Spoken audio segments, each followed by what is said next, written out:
Ladies and gentlemen, welcome back tonight for our last match of CEA Spring 2020. Tonight, I am, of course, joined here by Kevin Joker, Hey, hey, hey, how's it going? and we will be getting the lovely match of Miami versus Michigan Tech for our last match of relegations. How are you feeling tonight, Kevin, with this match?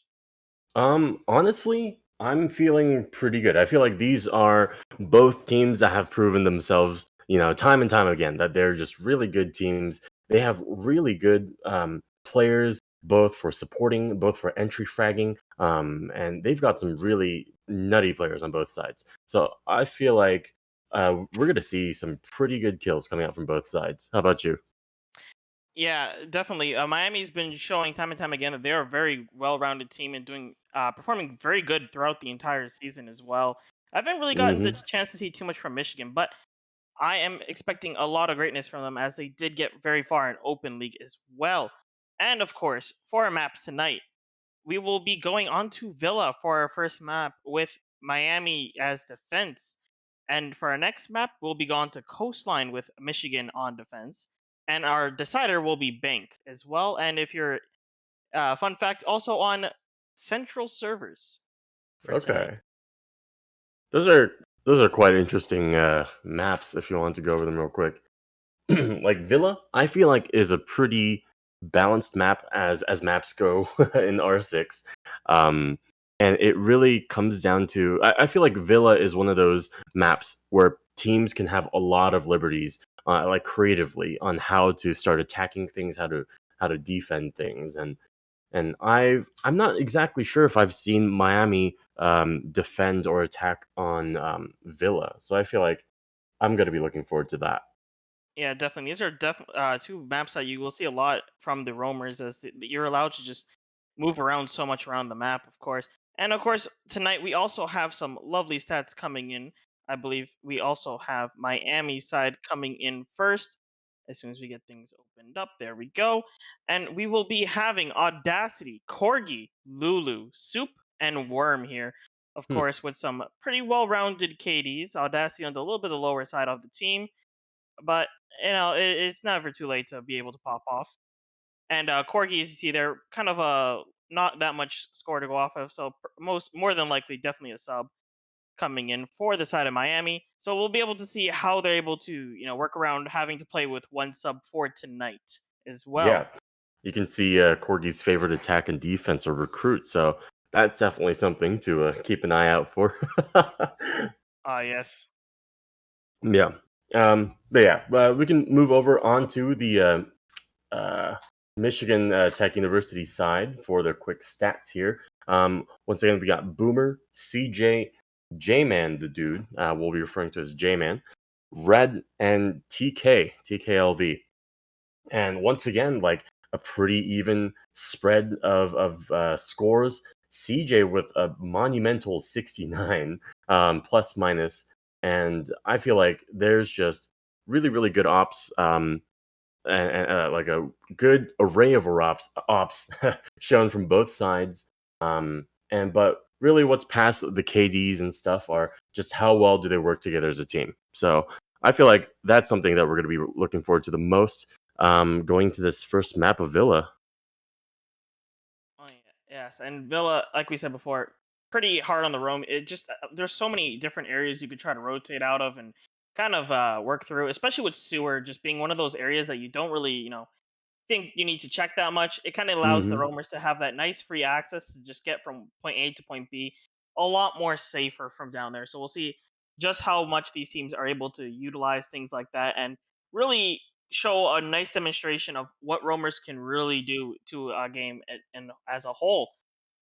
And of course, we'll be starting in just a quick second here. Any predictions for the first game, Kevin, especially with Miami on starting defense? I feel like just as Rainbow Six maps go, they always tend to be slightly on the defense favored side. Of course, there isn't Oryx or who's the other person? Iana. There we go. Yeah, Oryx or Iana on the map for this game, and so we're going to see that same standard set of ops. And as far as that goes, I feel like Villa is slightly more favored on the defense side. Miami, I know that they do a superb job at holding on to these sites and also holding on to these like secondary rooms right outside the sites. And I feel like Villa is one of those maps where it's really, really fundamental to have a strong hold on those secondary rooms, like not giving them too much breathing room in study or not giving them too much breathing room in astronomy. And if they're able to do that successfully, I feel like Villa is a really hard map to attack. Yeah, for sure. Now we'll be in the ban phase right now, as we have our first ban coming in. Thatcher getting removed off the board, gonna be able to stall out the attackers just that little bit longer, trying to clear out any anti-breach utility, and also making the attackers' lives a lot more harder, and also kind of force the attackers to kind of push into toward the roamers of where they'll be playing around, as they'll have to bring things like Buck and IQ, run down below, and try to clear out those gadgets. All the pesky vigils and Amazis will be running around trying to figure out where exactly everyone is playing. Oh yeah. Next ban is Nomad. Okay. Typically not a ban you see too often done on Villa. And usually, if a team does a Nomad ban, that's like it's indicative of oh, we're gonna do a lot of runouts, maybe. Who knows? Yeah, But the thing is, Michigan is the one banning Nomad, so maybe they're planning to do a lot of runouts when they're on defense. and not just runouts too, but like we said before, this is a very roamer heavy map. So with characters like Nomad, it's going to be very difficult for those roamers to try to get back towards site or try to get themselves up the staircases, as it's going to kind of cut them off from the Nomad jammer being there, especially when you could really just sneak them into those tight crevices. So Nomad's actually a pretty good ban if you want to take a lot more like advantage on the defense side. And of course, Mira being banned. And lastly, Echo, the standard two Oof. bread and butter bans. Let's just get rid of the operator that kind of influences and changes the entire game play as a whole. As Samira just really locks down certain areas and makes it almost a living hell to try to push through. And Echo, the last second clutch and the Oh most yeah. scary operator to have to play against as an attacker, especially when he's the last man standing. Yeah, sure. No, Soup definitely going on to his main man Doc, like I do. um, yeah, we're gonna see some pretty. Oh, you might even see a Caveira coming out from Corgi, but of course there is 6 picks enabled, so uh, maybe this is just a little bit of a scare coming out from Miami to Michigan. Yeah, and a little bit unusual here as we actually are seeing the starting site of dining and kitchen being brought out here. There They're we going to go. be going for a little bit of a toss up on to throw off at Michigan Tech for the match, as they will be kind of expecting they're probably going to go prep, or sorry, not prep, aviator, with a lot more focus on the roam, especially with that cav being there. They're probably betting that there will be a six pick off, but they're not really expecting as a whole that dining kitchen would actually be played first. And if you're going to really throw off the gameplay for any attackers, this would definitely be the site to do so, as the attack strategy for top floor in trophy would kind of generally be a very similar attack plan, and you're really just switching up positions, and that's about it. But by going toward a dining kitchen, you're now creating the whole thing of, okay, well, site's still below, but we still need to get rid of the roam from above if we Hmm. want to be able to get that nice pressure from below onto the site that's so good. But at the same time, the operators that you'll bring to kind of flat out the top, the sledge being one of them, one of the big ones, Yeah, to that's for get sure. that soft destruction. It's gonna be a Yeah, nice little mix-up. the only thing that they have going for soft destruction on the side of Michigan is CJ's 2 blasts from his gadget, and potentially an ITA secondary coming up from Red's Jackal pick. But that compared, like you said, compared to a sledge going on second floor, it's just or a buck actually. It's way less soft destruction capability that Michigan Tech is bringing, and I feel like that might be part of Miami's strategy of going this typically tertiary site first. And we're going to see exactly how Tech is going to start attacking onto the site. Looks like we got CJ coming up into the bottom of pantry. Corgi does spot out the drone, but CJ's going to be able to make quick work of that castle barricade, but does get taken down immediately with a headshot from Corgi with the first kill of the game. Yeah, and that's gonna be a pretty big kill because remember back to the stats, CJ actually had a 69 K or positive KD on for the entire season. So definitely a Definitely not very negative. very big pick to be able to get off right at the start, especially from Corgi. And Ooh. Audacity gonna get the kill onto Red, taking him down with the headshot as he enters in. It looks like TKLV is gonna walk back up the same set of stairs and get Corgi instead as Boomer. And it looks like J-Man gonna be trying to go for the breach as we have a Oh little bit no. of pressure from above as he's above that hatch. Not gonna be able to get a shot off from there as the wall gets opened up from the two sides from the Hibana and Thermite. Yeah, both of them barely missed each other. I can't believe that they were able to get that wall open. Oh, he peeks a little bit too wide and goes into the side of Exert. Audacity dropping down for a quick peek onto Boomer, but only get taken down by 25 HP. TK is going up pantry stairs, and Boomer does find the headshot into Soup, and now it's a 2v3. Audacity is sitting on about 20 HP, so there's not a lot he can do here, but he's holding it really tight. Yeah, and at this point, Miami is gonna be sitting very comfortable as we just have Audacity on this offensive angle here. Gonna be able to stop the push from even coming in from Boomer, forcing him to have to try to figure out a new plan. But just Oh, as he tries to figure one out, Exeter gonna take him down with the headshot. TKLV gonna be pushing him from the other side. Gets one. Can he get the no! second head? Oh my goodness, just whiffs it barely as we That's his hat! it looks like Audacity is starting to rotate and try to figure out what exactly is going on and try to help out his buddy Maestro, who's going to be holding down this pantry staircase. Audacity just waiting on the other side, hoping to get a flank. Oh, he will see the gun stick out, but Ooh. as he goes for the shots, Worm will take down his head finally. And Miami will get the first round and take down this kitchen dining defense.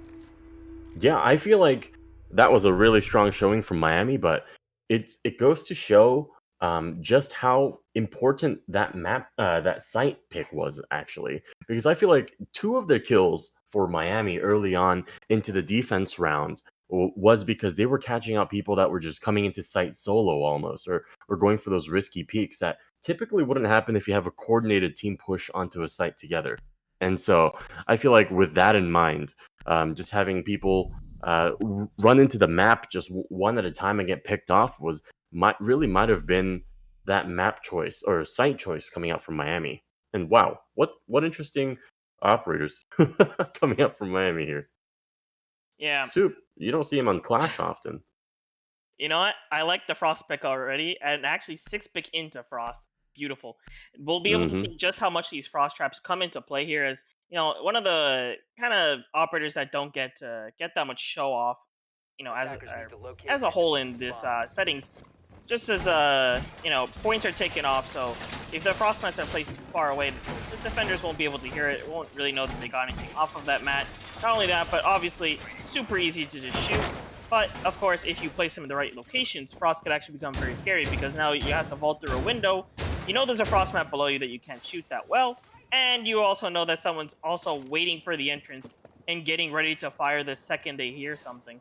So now Oh you're yeah. trying to think, okay, do I look down or do I look straight or to the left? And I'm kind of interested to see how this goes. And also, in fun facts here, as you can see from the bottom left, when Audacity switches his gun, he actually opted to bring the Super 90 shotgun out to play. And I'm actually really excited to see just how he gets the what Oh shots he goes no, for. he's Oh doing my this. god, the bullet hole spawn peek from a barricade. Looks like a little bit of a teasing of a head. Will he get the shot though? It looks like he might be just very patient on the side of the attacker to wait. And Oh, yeah, Soup just gonna get off of that angle. 1 second. Oh, actually, my correction. Apparently, there was a shot toward the back on the shield. Yeah, the shield getting shot in the back there. So just a little bit of timing being off. That one got to hurt for Soup just a little bit. yeah, you don't see this kind of aggressive play coming out from Clash that often. Like, not even peeking it with the shield, but choosing to peek with the machine pistol first, and then switching out onto the shield. But yeah, this is going to make the attack onto Study Room just really that much harder. And like I said before, Miami does a superb job at holding onto these secondary rooms. And oh no, that's the first Frostmat down, and Wait. he's alone. Oh, So I was gonna Dacity say. getting the kill onto TK doesn't show that he has a super shotgun in the back pocket. And that And right there is just the fear of Frost. And oh, oh my goodness, Is that yeah? It's ECSG just firing off and getting one down from outside using Oh Soup Shield. no. Ector will get two-piece now if you count this down. Thermite in the corner. Soup gonna be able to finish him off. It looks like there's just down to the Hibana and Twitch coming in. But oh my Oh. goodness, Hibana gets taken down, and now it's all just left to CJ from the other side of the map to be able to just push in and hopefully take down all 5 of Miami. Things are not looking great, Oh, but he doesn't. F2 in a dream, and but oh my goodness, He doesn't Super know. 90. He doesn't He know. doesn't know. Audacity, with the audacity to just shoot him right there with the Super 90. He's And got the black finishing the ice on it round. too. That is the ultimate flex right there. The black ice SSG charm to finish it off on the Super 90 on Frost. What better way to finish off that round? As we'll be heading into Trophy and Statuary for our third site. We've seen a Frostmat down. We've seen a Frostmat shotgun kill. We've seen what a Clash spawn peeking with the pistol. What have we not seen? Well, I was about to say a Tachanka, but it looks like we might get a 6-pick from Audacity since he picked it first. But, Oh, you know, they might not just go for it, and they might just been playing around, really trying to dial it back just a little bit. Oh, okay. It looks like we'll be using the 6-pick off of Clash into Rook instead. okay. And you get that nice Rook armor going out, give out the plates, and guarantee that your team won't die. Also comboed with the dock, so if you do go down and you're a bit of a distance away, and kind of just got quick peeked or something, we'll show you a dock stim if we can and get you right back up. It's always Oh. a nice and fun combination. Something scarier than a regular Cav running at you is a Cav with Rook armor running at you, that's for sure. Oh yeah, she tries to down you, but you down her instead, and then realize you're both down together. You can't interrogate yourself while you're bleeding on them.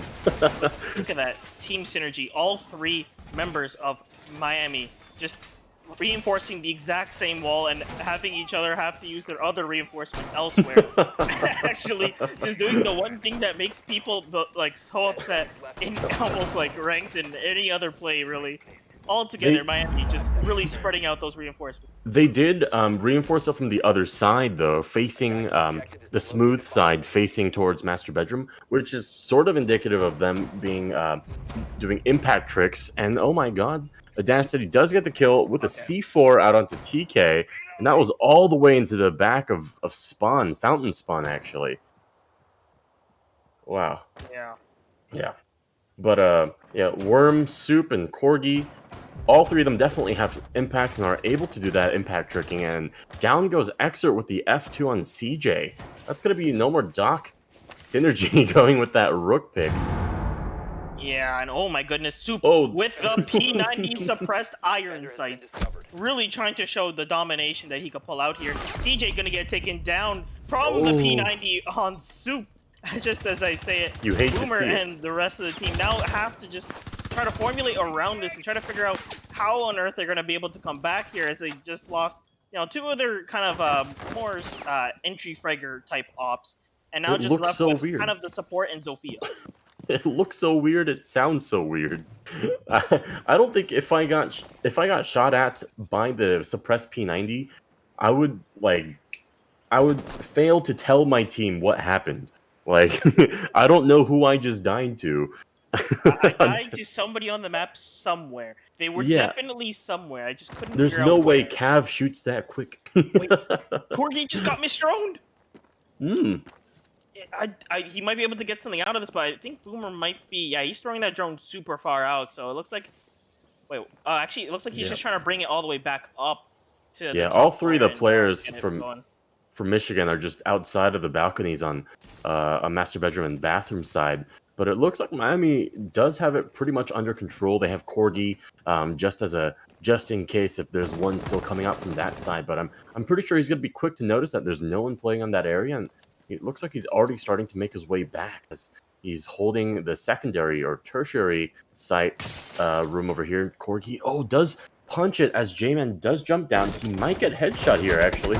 From all the way back, long range peeks with the M12, does get the headshot onto Boomer, and suddenly it's just red. J-Man does get picked by Audacity, and now it's 35 seconds left on the clock. Red at full HP, but it's 1v4. It's going to be really, really hard to pull this off. and Bandit with the, I believe it's the M810. Correct me if I'm wrong, but he's just gonna go for the shotgun shot, see if he could just jump out as Soup Oh hides in the no. infamous bathtub, a bathtub that you could actually hide pretty well in. It looks like the entirety of Miami just waiting to see who gets the kill as he comes Whew. in. It looks like down will go Cap, down will go Audacity. Last Soup Oh! gonna also Oh get taken down. no. 1v1 situation. It's all down to Worm, but he will just mow him down with the Maestro gun, making sure his team does not accidentally throw that round. Oh god. If he actually were to do that, a 1v4 clutch, that would have been amazing. Wow. But we're seeing some insane things. We're seeing Bandit Shotgun, which is not too far left field. That's perfectly fine. But we're also seeing the Oh Cav, no. which is perfectly, like, it's not too left field. It's fine. But we're seeing things like the P90 Iron Sight Suppressed. And we're also seeing the lovely living room library. You know what? They're gonna expect dining kitchen this time. No, we won't go there. We'll just go living library, dude. Like, why play exactly into the Hmm. exact thing that Michigan Tech will play or think? You know, we'll just keep going for unexpected stuff and just take it into living room library. See if we can win this one. That's true. Yeah, it's not like a Yeah. completely unplayable site. Like it's still definitely holdable. Um, yeah, it's just the Villa is defender sided in that like a lot of the sites are just really good. If you do a little bit of theory crafting around a living room library, you can definitely easily hold it from the second floor down, or play super horizontal in like pottery, piano area, extending all the way into art memorial. But Yeah. yeah, it's definitely the lesser regarded, well regarded sites in this map. And the other thing that's kind of nice about this site too is, as you can see, since it has such a large area, compared to kitchen and I believe that camera that the room's called, but you know, just because of the larger amount of area that this site has, it's gonna make that Sledge's job a lot more troublesome, as he's gonna have a lot more surface area to start bulldozing through from above, if he can get a lot, still be alive as he's up there. Also, making him have to just kind of cover a lot more ground from upstairs and stop the roamers from being able to just punish him for not paying attention. Just like Audacity is Yeah. going to try to Oh my punish god. the attackers, as Red and TK already low health, and TK Ooh. going to take down Soup and stop the Pulse from being able to go for a C4 play later on. And at this point here, Michigan Tech going to be trying to ride this bit of momentum from Soup being dead, but will they be able to with the health loss that they already have suffered? Yep, Soup going down is definitely a really big win, a small victory for Michigan Tech, as that is one of the three roamers just off the board if we don't count Audacity running out with the revolver type of roam. But wow, Corgi rushing into sight does get taken down immediately as he's sprinting into the face of CJ, who does take him down. Oh my. Audacity apparently has the revolver shotgun combo, barely missing. Oh, he does find the kill onto Red, and that's gonna make it a 3v4. Boomer doesn't go for the refrag to save his life, and looks like they're going to be reconvening on the second floor and study side. Oh, he does see the foot of Audacity. Yeah, and as you can see here, the shots and controls starting to get played in as they have control of top floor. And they're just going to be using the Jackal tracker to try to figure out the locations of where they should be sludging first. As TKL be just walking around with that hammer in the sky, getting ready to throw it out there. Oh my goodness, I think he barely couldn't see the person proning there. Exer going to take down CJ and actually punish the Jackal peeking around. And at this point, Thermite from J-Man going to be trying to breach the side of the site and try to open it up and kind of create a lot more fear on the horizontal half of it, as it looks like Audacity is actually roaming on the far horizontal side. Exer taking down J-Man, and we have Oh Audacity no. trying to just come back upstairs, see if he can catch the Sledge, just breaking things about, and really use this large surface area to his advantage, as the Sledge will not be paying 100% attention. Yeah, I don't think anyone expects a 1 HP Rook to run all the way up the stairs and all the way around with the revolver in hand. But oh my god, they're barely missing each other. He Oh does no. see his backpack. Oh no, Oh, just looks like he heard just in time. TK does find a headshot onto Audacity. It becomes a 1v2, not a 2v2, and it becomes a 0v2 as Exert takes down Boomer with his UMP Black Eyes. Is it yeah, Black that Eyes? as you can see there, Oh, never just mind. picking living room and like library here really like kind of throw Michigan for a loop, as they don't really have as refined, library strats, because not it's so rare you see this site get picked, and it's not really for like Oh, that. yeah. It's really just a matter of people rather go kitchen dining overall. It's not like the site's terrible, but like just the toss up really threw Michigan Tech for a loop. As you can see, they were trying to focus on the vertical, and while they did get a lot of holes opened up and some pressure being put down, like they were very spread out, and like there wasn't uh, two amazing ways to try to figure out exactly where they needed to open up, except for the jackal, but he did get taken down as well. And then afterwards, you could tell for sure when you see the thermite trying to open up the side wall, but the rest of his team is still upstairs. So he opens up that wall, which is probably great. I'm not sure exactly which wall it was, but I in believe the that end, was the wall into art gallery, the storage area, yeah, right next to, yeah, the library. yeah. Unfortunately, though, Yeah, since right there. he got that wall open, which is great, but everyone's still upstairs, Mm-hmm. so there's no one really taking advantage of that wall being open, and in the end, you're just really not really accomplishing that much. Yeah, in the end, it looks like we're just going to be able to see a solid Aviator Games hold coming up from Miami, which is definitely a much easier site to hold than living room, library, and kitchen for that matter. But looks like we're going to see some funky alibi Prisma plays as he's parkouring all around the, the benches and Yeah. the sofa there. Oh, looks like he's putting up his Prisma on the sofa, facing backwards. Scratch that. I I just thought want it to was point some out, new bug or something going out. yeah, I just want to point out too that frost map put on the main stairs there. That's probably one of my favorite spots to put it, because like when you're Oh walking up yeah, that staircase, you have to watch the top of the staircase. You're not watching the that little pit there, because you already cleared that. So because your crosshair is gonna be aimed right over at the top of the staircase, you end up walking straight into it without realizing it, unless you drone it and you really make sure that there are no mats placed in that spot. I'm expecting that mat to at least catch one of the people from Michigan Tech. oh yeah. I have high hopes for a lot of these prospects. Yeah. And we're already at one successful frost match. And oh my goodness, Ooh, Soup just gonna completely walk right up to the buck and take him down as he's full sprint toward him. And unfortunate for Michigan Tech here, as the 4-0 lead is starting to get a little oh, bit there you scary go. for them. Red gonna be able to get that refrag. He's gonna fire some shots onto the staircase. Looks like CJ will finish him off. And ooh, the roam from Audacity With with the the Super super. 90. He's gonna take down two. Here it comes. And the Frost Bat. There we Oh.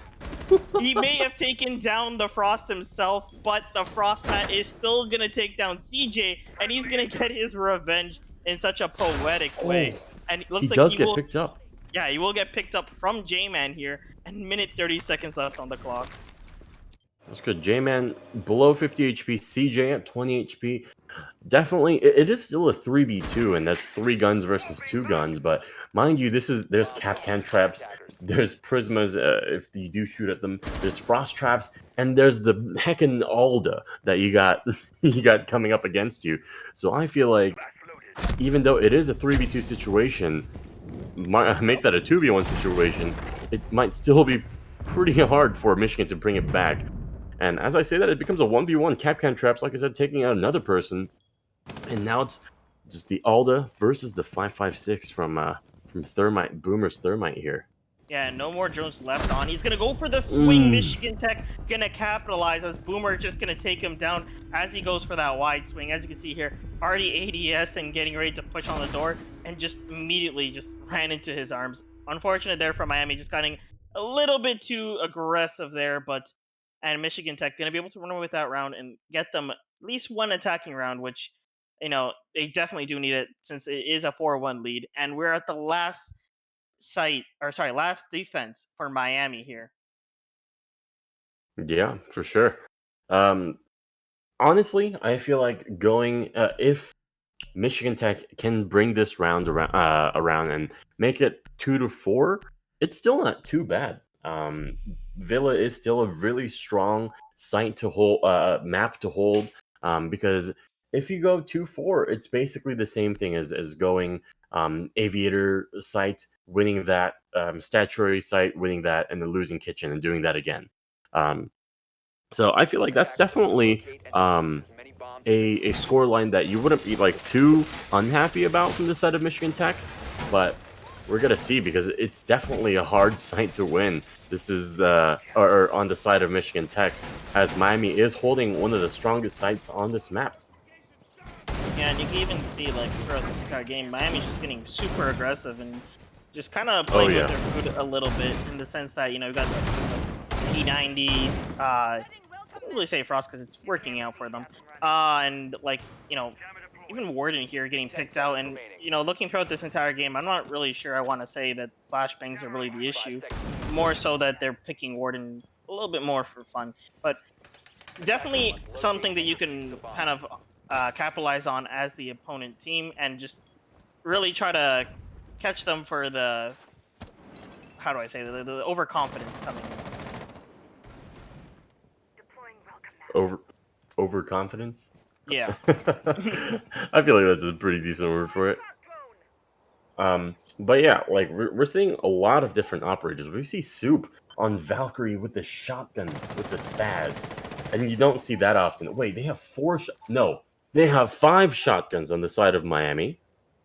Oh my god, they even straight up brought. They don't even have the Alda on Maestro. It may not be the Alda, but that shotgun, you could still dump quite a bit of bullets out with that magazine. I think it's like what, That's true. 32 bullets in that thing? I don't even remember, but like it's kind of crazy. The Yeah, fact that like how he has 2 really good guns. Exert is cheating a little bit and bringing out his SMG-12. I don't think that's a shotgun, buddy. Okay, there we go. That's a little bit more like it. Oh, goes for the pre-fire. Doesn't find it. Corgi jumping down, gets a face full of lead from Red. And now it's just, they're left with is Exert on 1 HP. Worm, Soup, and Audacity holding it from above, making some peek holes from from above to down below. And looks like J-Man's going to be able to take down another one with Audacity goes down.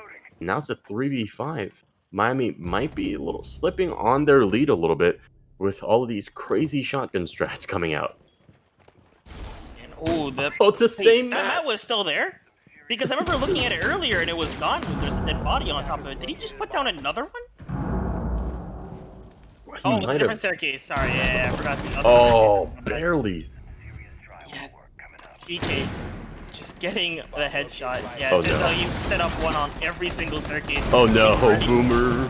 Oh yeah, Boomer just not That's the looking over diffuser toward too. Worm's position. No, no Worm. Worm's about to get crushed, stomped out, but it looks like the rain will be coming in, and there he will be flooded out and taken down. Headshot coming in from Siege as they finish up the round with the 4-2 split for this half. Ooh, what a nice shot. But yeah, Yeah, like I said, 4-2 split on the side of defense. 2-4 for the side of defense isn't too bad. I feel like Michigan Tech still definitely has a lot that they can do to just bring it back around for them and go off of the misplays that Miami is doing. yeah, and it looks like we're gonna be seeing Kali coming out here, unless we're gonna see a Okay. last-second pick off of it.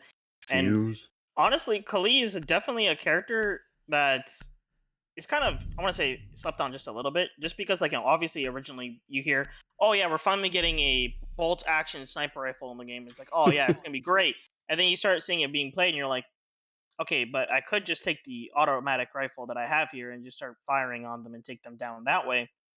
And generally speaking, that's what people have been favoring toward. But at the same time, that gun's range, especially with a site like Aviator, or in this case, gonna have to be Trophy, might have a little bit of payoffs. I'm kind of curious to see how they'll be able to use the sniper in terms of Trophy, as they might just be watching kind of like more regular angles that you would with any other character. But Hmm. I'm getting ready to be just amazed a bit from Miami here, and of course you have Soup on that lovely 417, The one of my lovely, favorite guns as the of one and late. only. It honestly, like, oh yeah, sorry, 2 of them, as Lion also brought his. Oh, there you That go. DMR, like honestly, if you have a very good trigger finger, you can fire that thing relatively quickly, and it's a DMR. It can open hatches up now if you just fire enough bullets at it. Just bind it to your mouse wheel and Yeah, just I'm let really it hoping go. that's not a thing ever. I would actually Beyblade, let it rip. you just it's like you know what? Siege will just add a minigun and just disguise it in the form of a DMR. You know, you just walk in a room, you just zip it down, and then Oh yeah. just the entire thing gets flooded out. Ooh. Oh, Oh those yeah. shots are loud. Looks like Okay, but yeah, Soup, Corgi both bringing that good old 417 is gonna make it a little bit difficult for the side of. oh please Oh my J-Man. god, I don't. J-Man please. J-Man, Oh get out of there! CJ please. J-Man! Get out of there. Go. Gets taken that to half HP. J-Man, the dude, the one and only. Smoke is at half HP, and that's typically not the best thing as you're getting line scanned. And it Yeah. looks like Soup is already making his way towards 90, aggressively peeking and just walking straight through barbed wire. He does get spotted out and get taken down a little bit past 50 HP, and it looks like the rest of his team is scrambling to try to support their captain. And it looks like they're gonna be able to get Ooh. themselves inside a master bedroom, but gonna use the collie gadget to get rid of the Oh. thing on the wall, as the C4 will get rid of the thermite on the wall. And now we have another line scan coming out, trying to get some information. They will get information on one of the players, as Red gonna be sitting here waiting for the Miami to push through this doorway, so he can see if he can get a trade Oh or no. a quick peek in here. Red gonna take down Audacity at the cost of his life. Soup gonna finish him off, and at this point continue his push and see if he could get aggressively into sight. And I'm actually surprised Soup's still alive, because we saw him before aggressively, really quickly, getting toward the site and pushing on the outside. And then, Mm. it looks like he did back up and try to help his team get in, and now he's going to go for it again, as we have the rest of his team being pushed up here Oh as well. no. Worm gonna just, yeah, fire shots, and CJ gonna pick him off as he goes for the repeat here. Corgi gonna be watching down Astro, so seeing if he can get into Astro, but will There's he no figure way. out J-Man There's hiding no way. here? Oh, and down Oh. he goes. Gets caught to not checking his corners there. Soup, last man standing with the 417 and 2 breaching charges. Will he be able to get away with this one? As I think this would actually have to be an ace for him if he could get the first kill for the round. Yeah, he did. He And did. yeah, This would be an ace. Yeah, less than 50 HP. I don't think things are happening too much for him. There's still a lot of utility. There's still vault cams. There's still evil eyes that Soup can't really handle right now, given the time. And so, yeah, 30 seconds left on the clock. Michigan is also actively looking for him. CJ does find him and gets the round win for Michigan Tech.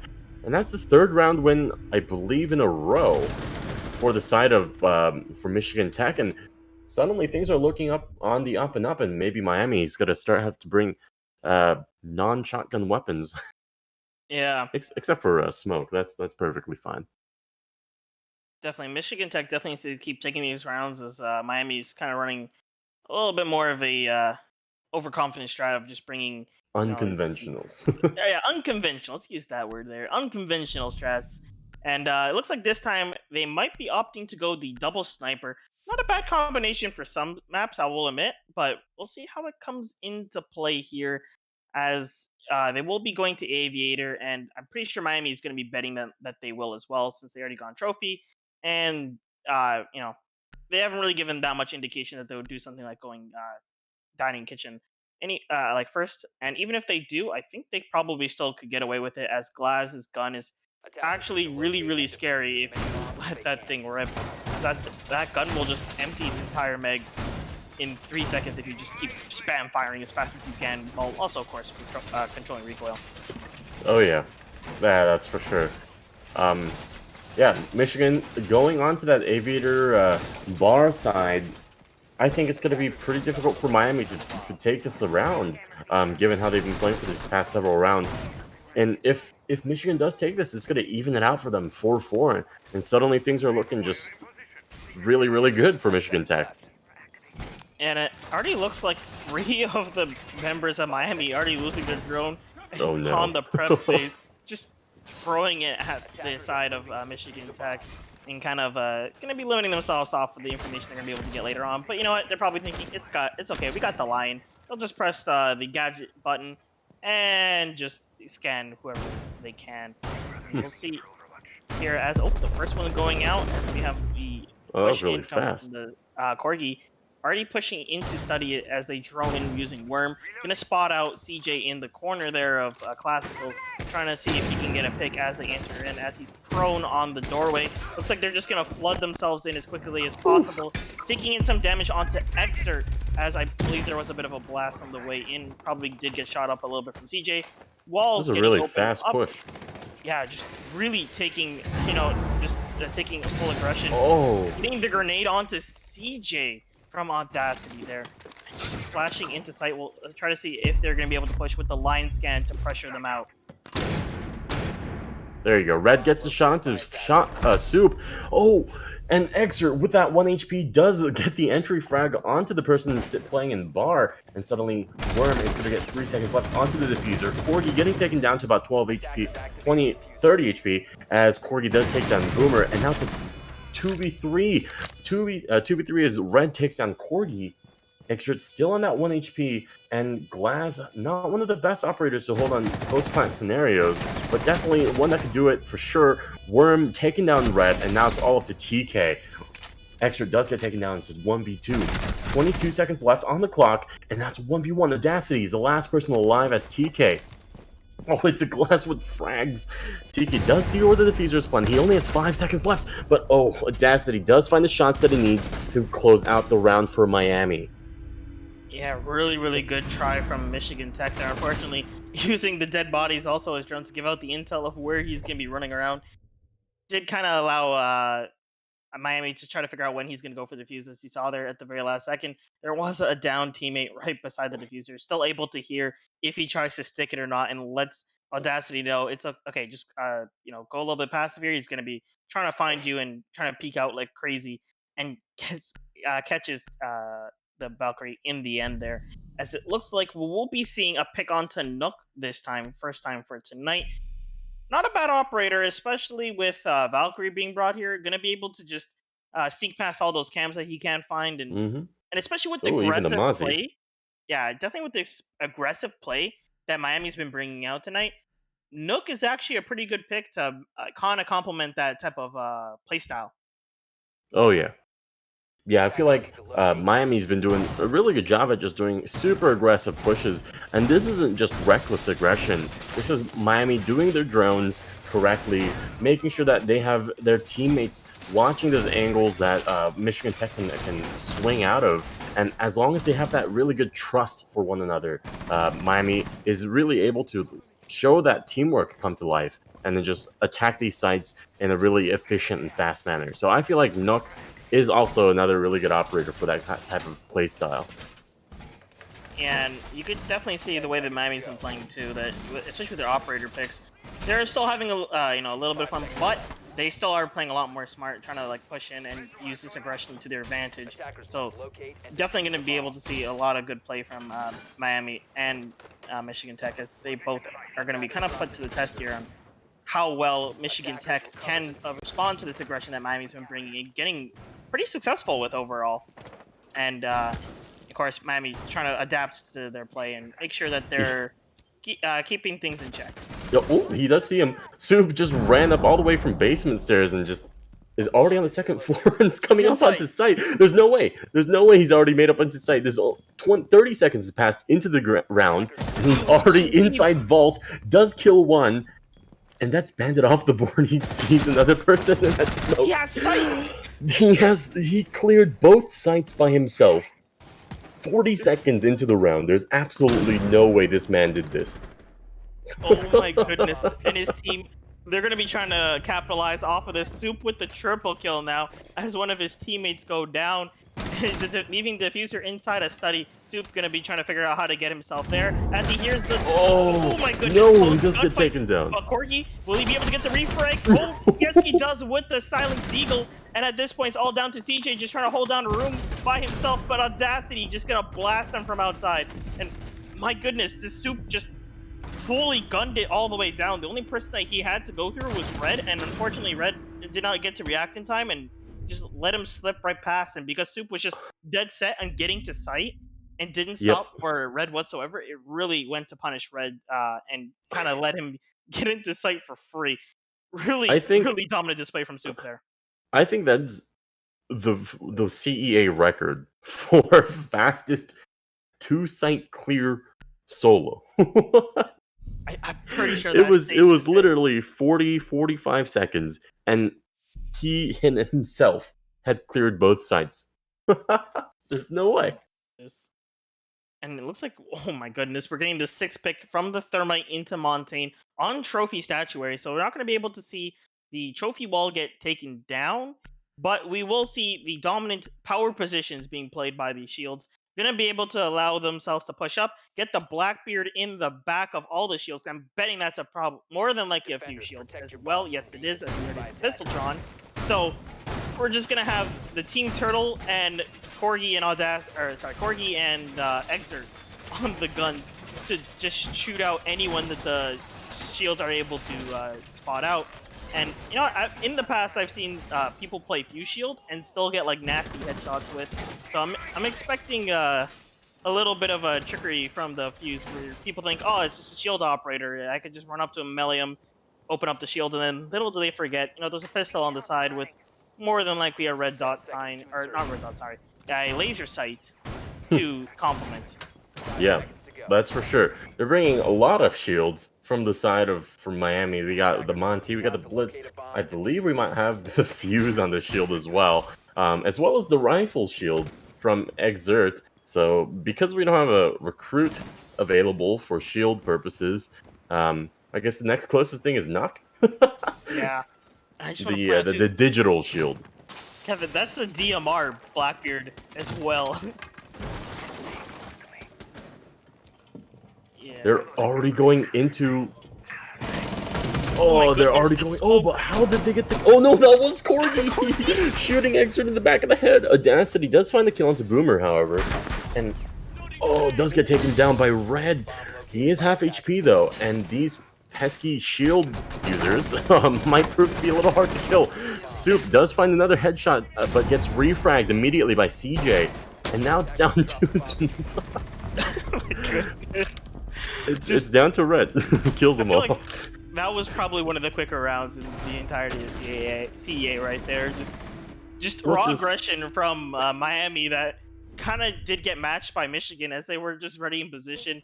And at the very least, I think they did have a lot of refrags going back and forth. So if one of them did die to the shield, they did get a kill right back for Oh themselves. yeah.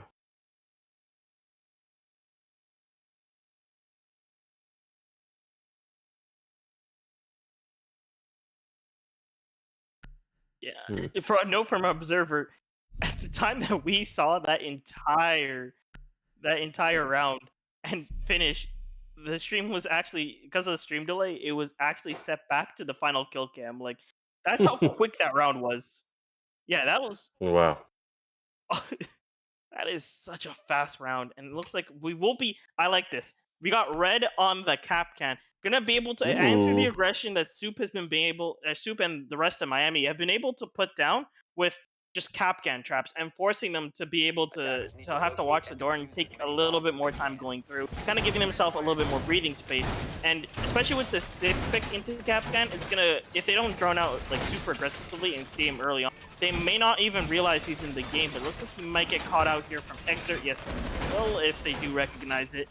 And at this point, you're going to see right now probably the least favorable part about picking Capcan, which is the 5 bombs you have to place down and the amount of time you have to Setup prep. time. Huh. Yeah, like Ain't nobody got time for that. if you reinforce in the first couple seconds of the round and start immediately gunning for just placing those traps down, you barely get all 5 placed down. And looks like Red's very behind schedule as he was kind of setting off quite a bit, trying to figure out where he's going to put the traps and think it out. It looks like he's going to be going more towards sight. Typically, the best Capcan traps tend to be not the most obvious ones, and you just like randomly get caught by a Capcan trap in the hallway, and those typically end up spending even more time of your prep round to do, especially if you have to go for if you get spotted by a drone, you might want to move it around a little bit. But look, Miami's already doing an aggressive peek again. Audacity not even checking for roamers, as there was one right behind him. And CJ does find the kill onto Audacity on top of the benches of the sofa here. And Red still stuck looking towards Trophy Connector. Doesn't see that there's a bunch of activity going on towards landing. He does finally see one, if not two, closing out the round for Michigan Tech University, as he does come around to peeking around to his left and seeing that, wow, there's been a lot of things that have been going around. Yeah, Michigan, or sorry, the Capcan using the best trap of them all, the gun itself, just shooting down two of the Ah, members at the yes. very end there. And at this point, we're still at match point for Miami. They just need one more round to finish this one out and take it to the next map. And if they let Michigan Tech run away with another round, then they will just end up being into overtime. I have a feeling we're going to see a lot more of a different type of gameplay from Miami here, trying to just make sure this doesn't go to overtime and stretch out for too long for themselves before anything many mishaps happen over the course of the match. So we're gonna see a nice dining room kitchen hold from Michigan Tech. They're gonna be trying to bring this one into overtime as we get the sixth pick off the glass into Kali, opting to take that anti-breach as well as the uh, different variant of sniper rifle. I wouldn't technically say better, but or worse, but definitely a different variant as well with the CZ on the side to allow himself to just run an entry frag with the CZ if he decides to go for it. Oh yeah, for sure.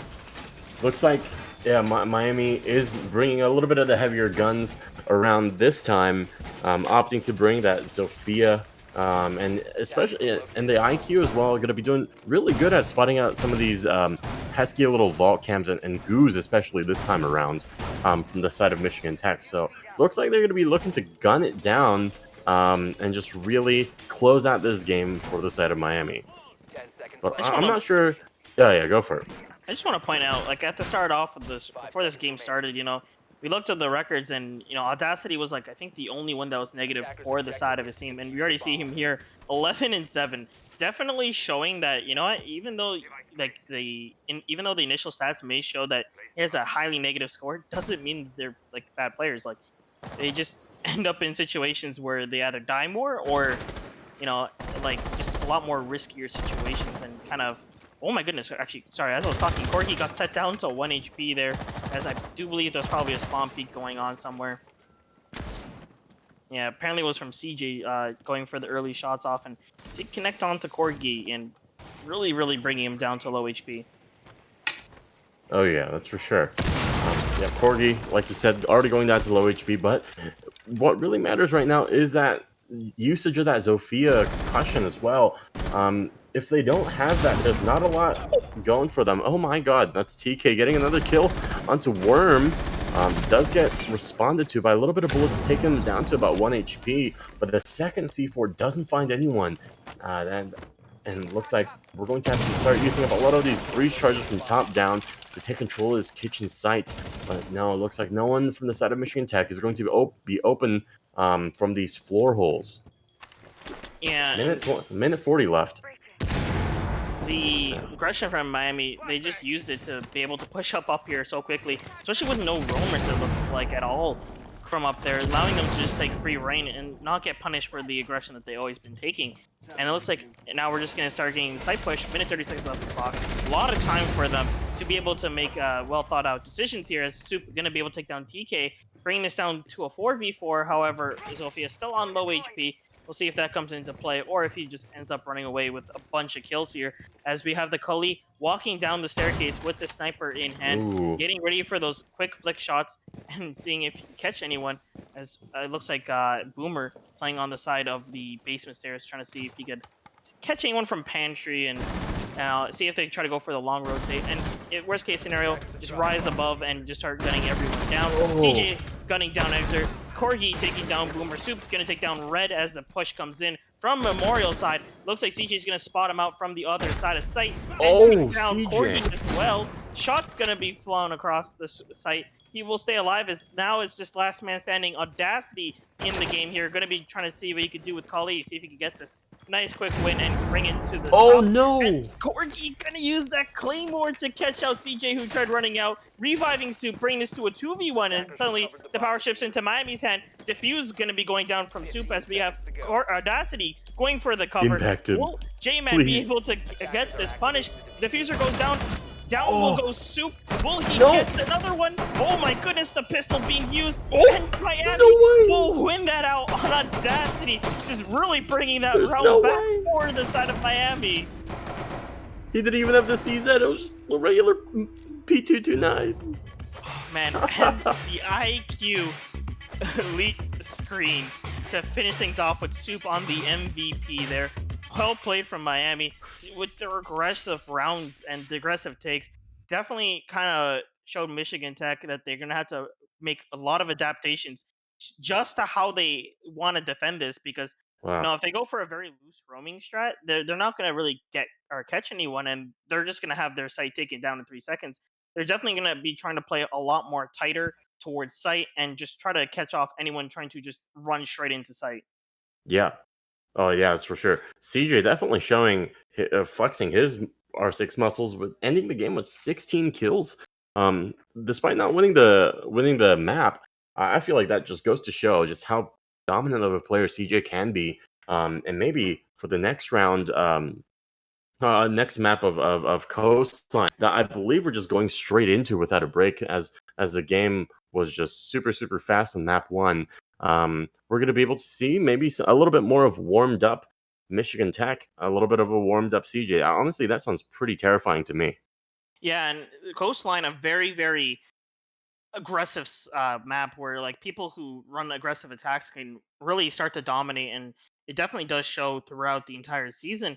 And it's going to be Miami starting on attack as well, so we're going to have a really strong showing off the bat from Miami's attack. And you know what's the good news about this for Michigan though? They still What? did play defense the last time, so they're still warmed Hmm. up. They have fresh in mind how Miami is going to attack, and they're going to be able to kind of use that information to kind of adjust the way that they're going to be holding coastline and not really get caught up too much on these aggressive pushes that Miami is most definitely going to be going for in coastline.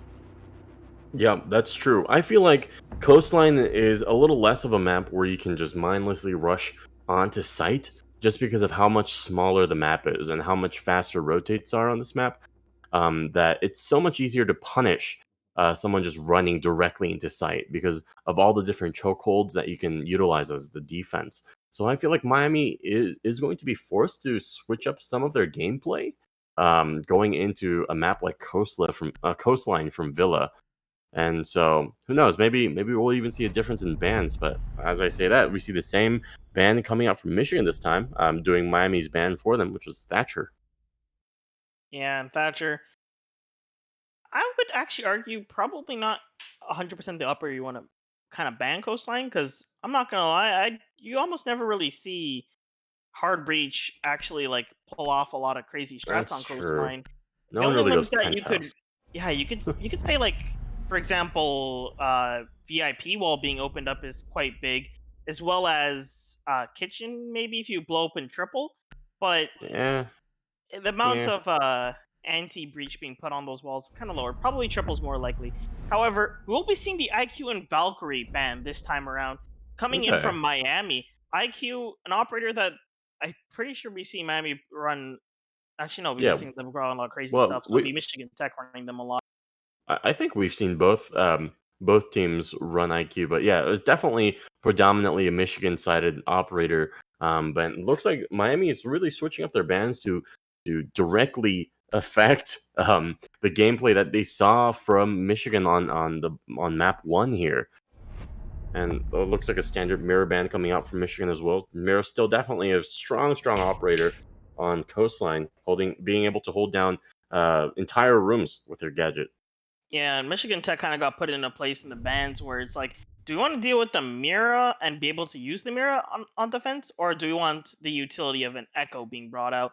As Valk being banned kind of limits their camera usage. Mira kind of a little bit more favorable to ban, especially if you aren't really too comfortable with countering it 100%. So gonna Hmm. be seeing if Michigan Tech possibly decide to bring it out, but it looks like they're just gonna be opting to go for the default of Maestro strats instead, as well, probably due to the more stronger comfort on the Maestro. And it looks like we will be seeing Kali getting brought out here as well.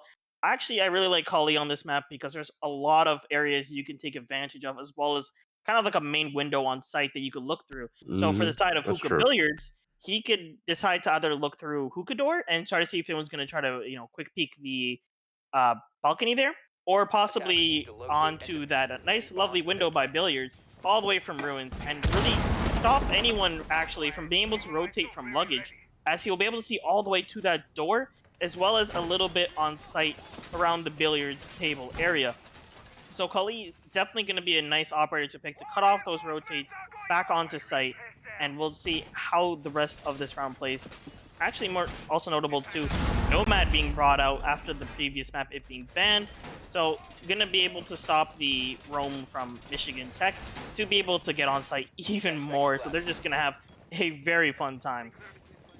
Oh yeah, looks like the setup-wise, Michigan Tech is doing a pretty default setup, completely reinforcing quad wall over there, facing courtyard, and no shenanigans with castle or fully reinforcing aqua. So looks like they're going for a pretty default hold, extending their horizontal sort of hold. But oh, looks like Worm 20 seconds into the round have already made it into Sunrise, and his teammate Buddy on drone, checking out kitchen, making it clear for him to walk up Sunrise as he's doing now.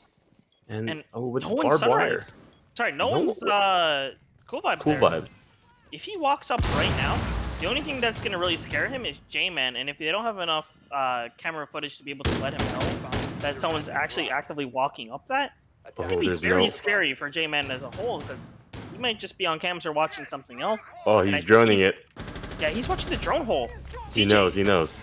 he's gonna take down Corgi here, as I'm not quite too sure from where, but Exer gonna be on the top part. They're actually gonna opt to breach open the billiards wall and use the collie here on this angle to kind of flush out where that Maestro was, kind of causing him to kind of have to rotate here into a different position, as we have Nomad gonna be pushing onto Aqua and trying to get in some pressure and control on that side of the map. Right, 1 minute 40 left on the clock, and Audacity's gonna try to force his way into Aquarium, but I believe, yeah, there is CJ over here. Gotta take down the excerpt. And that's Kali off the board as well. Of course, her gadget's already been used, but that's another big gun that's off the board. And flashing a Jaeger. Oh, doesn't even get the flashes off, as well, Boomer was there for supporting and refrag. But oh, Soup does find a headshot onto CJ, and Boomer still right there to go for the refrag. Doesn't go for it just yet, as J-Man does get taken down by the same angle. C4 coming up, but not finding its mark. And Worm already making his way up. It's cool vibes. Oh my goodness. The Oh. pressure being put onto the site is nice. However, they're going to take a lot of casualties, and now they're just down to a 2v3. 1v3 Oh, no. CK is going to take down Soup, putting the team's entire round on Worm here to be able to see if he can finish it out, get that 1v3 against the Legion, who's not the greatest to be fighting closer to the end of a round, as there's a lot of goo mines in the map now, as well as the Mozzie and Red Arm Dog. Yeah, you can see each other. The information's going back and forth. They know where he's going to be coming from at this point. It's going to be a matter of who's going to win the gunfights here and get the better positioning, as Boomer going to be sitting on the other side of the wall. They're just waiting to see it. Things are going off, and he will see that it's close by, go for that peek, and get the head of Worm, finishing the first round for Michigan Tech. Wow, what a round for Michigan Tech. That was a really strong round, actually. CJ showing that he can really hold down sites with a strong gun like Jaeger's carbine. And just, wow, that's definitely a really strong showing for Michigan Tech. And we're going to see how well they can hold Kitchen with most likely a very similar lineup. Yeah, and Kitchen is definitely a little bit more fun of a sight for the roamers, as they could kind of, if they want, sit upstairs for majority of the round, and possibly the entire thing if they're able to make their own rotations and watch for the key entry points if they try to push into service as well. And it's going to be kind of interesting to see how Miami's aggression is going to respond into the roamers, or if they're even going to go that route at all, because I wouldn't be that surprised if they just ran in Sunrise into Kitchen, like just straight up off the as soon as the round starts. And oh yeah, I'm kind of curious to see what they're going to be going for. Oh yeah, that's for sure. I feel like Miami bit themselves in the back a little bit here. That previous round where Worm had all the opportunity in the world to just walk up Cool Vibes and wreak havoc. into the sight of Hookah for Michigan Tech, but he opted to play a little bit more carefully and actually only do that push later into the round when there was only about 40-50 seconds left. And I feel like by that time it was a little bit too late. So Miami might even be doing better if they were to maintain that aggression coming out from Villa. But that's just my 2 cents personally. Um, Yeah, and honestly, out of everything I'm realizing tonight, it's through all the like crazy shots Miami is playing, it's making it really hard to kind of predict pre-round what they're going to do. Like, are they going to go crazy this round and do something unorthodox, or are we mm, going to do something that we see like time and time again, like a default push? And it looks like this round might be more oriented toward the default push, as we do have them starting to oh, make their way upstairs. Oh there's my no goodness, way. if he sprays down that window, he might catch a little bit of him. It looks like it whips, but he jumps There's no out way. and gets caught anyways. Soup gonna get that kill at the cost of a bit of his health. He's gonna repel right into that window, and Alibi gonna be there to catch him in his arms, getting that nice headshot. And Audacity, Drone just gonna watch the entire thing happen That's a before his great eyes. refrag. Yeah. Dude, like that instinct to just sprint up the staircase must must have been like crazy. Like he must have felt like he was moving at the speed of light, just sprinting up the Oh yeah. staircase trying to catch him in time. And it looks like Corgi gonna get the control over top floor alongside of Worm, Audacity, and Exert, kind of just getting whole points of the top floor covered. As you're gonna see Exert on Kali again, gonna be watching toward kitchen and see if he can get main lobby. And Oh, Red from below gonna get taken down, but not without a fight. Gonna also take down Audacity with him, and that's gonna be the Nomad gone off the board, leaving it to a 3v3 now. Things have been going pretty even so far. Let's see oh how yeah. things turn out here. As the push is gonna have to start coming in soon as setup is going. Oh, it looks like she just legged the Maestro, but yeah, given that Maestro does have a Rook armor and it probably went through a little bit of penetration, it might have dealt way less damage than one might expect with Kali's primary gun. But yeah, 3v3, they do know that the rest of Michigan Tech are all on site, and they're all just holding on to site. TK does find the headshot onto Exert, and now it's just down to Worm and Corgi. No more Kali support to go long range, but it looks like they're going to opt to go for a, a push going from bathroom side. 50 seconds left on the clock. They do still have time to drone, but that's going to be quickly shut down by J-Man with his MP5 spray. Oh my goodness, just fired Mm. out and gunned down on his escape. It looks like Boomer Oh is going to no. be here, waiting to see if he gets a peek. Yes, he will, and take him down. Michigan Tech, 2 rounds in a row now, showing a lot better of a display of their skill on the side of Coastline. Yeah, there you go. This is how you play Coastline. Just go for the guns and just do really tight gunplay is really what makes Coastline, in my opinion. Yeah, definitely, especially with like Thermite.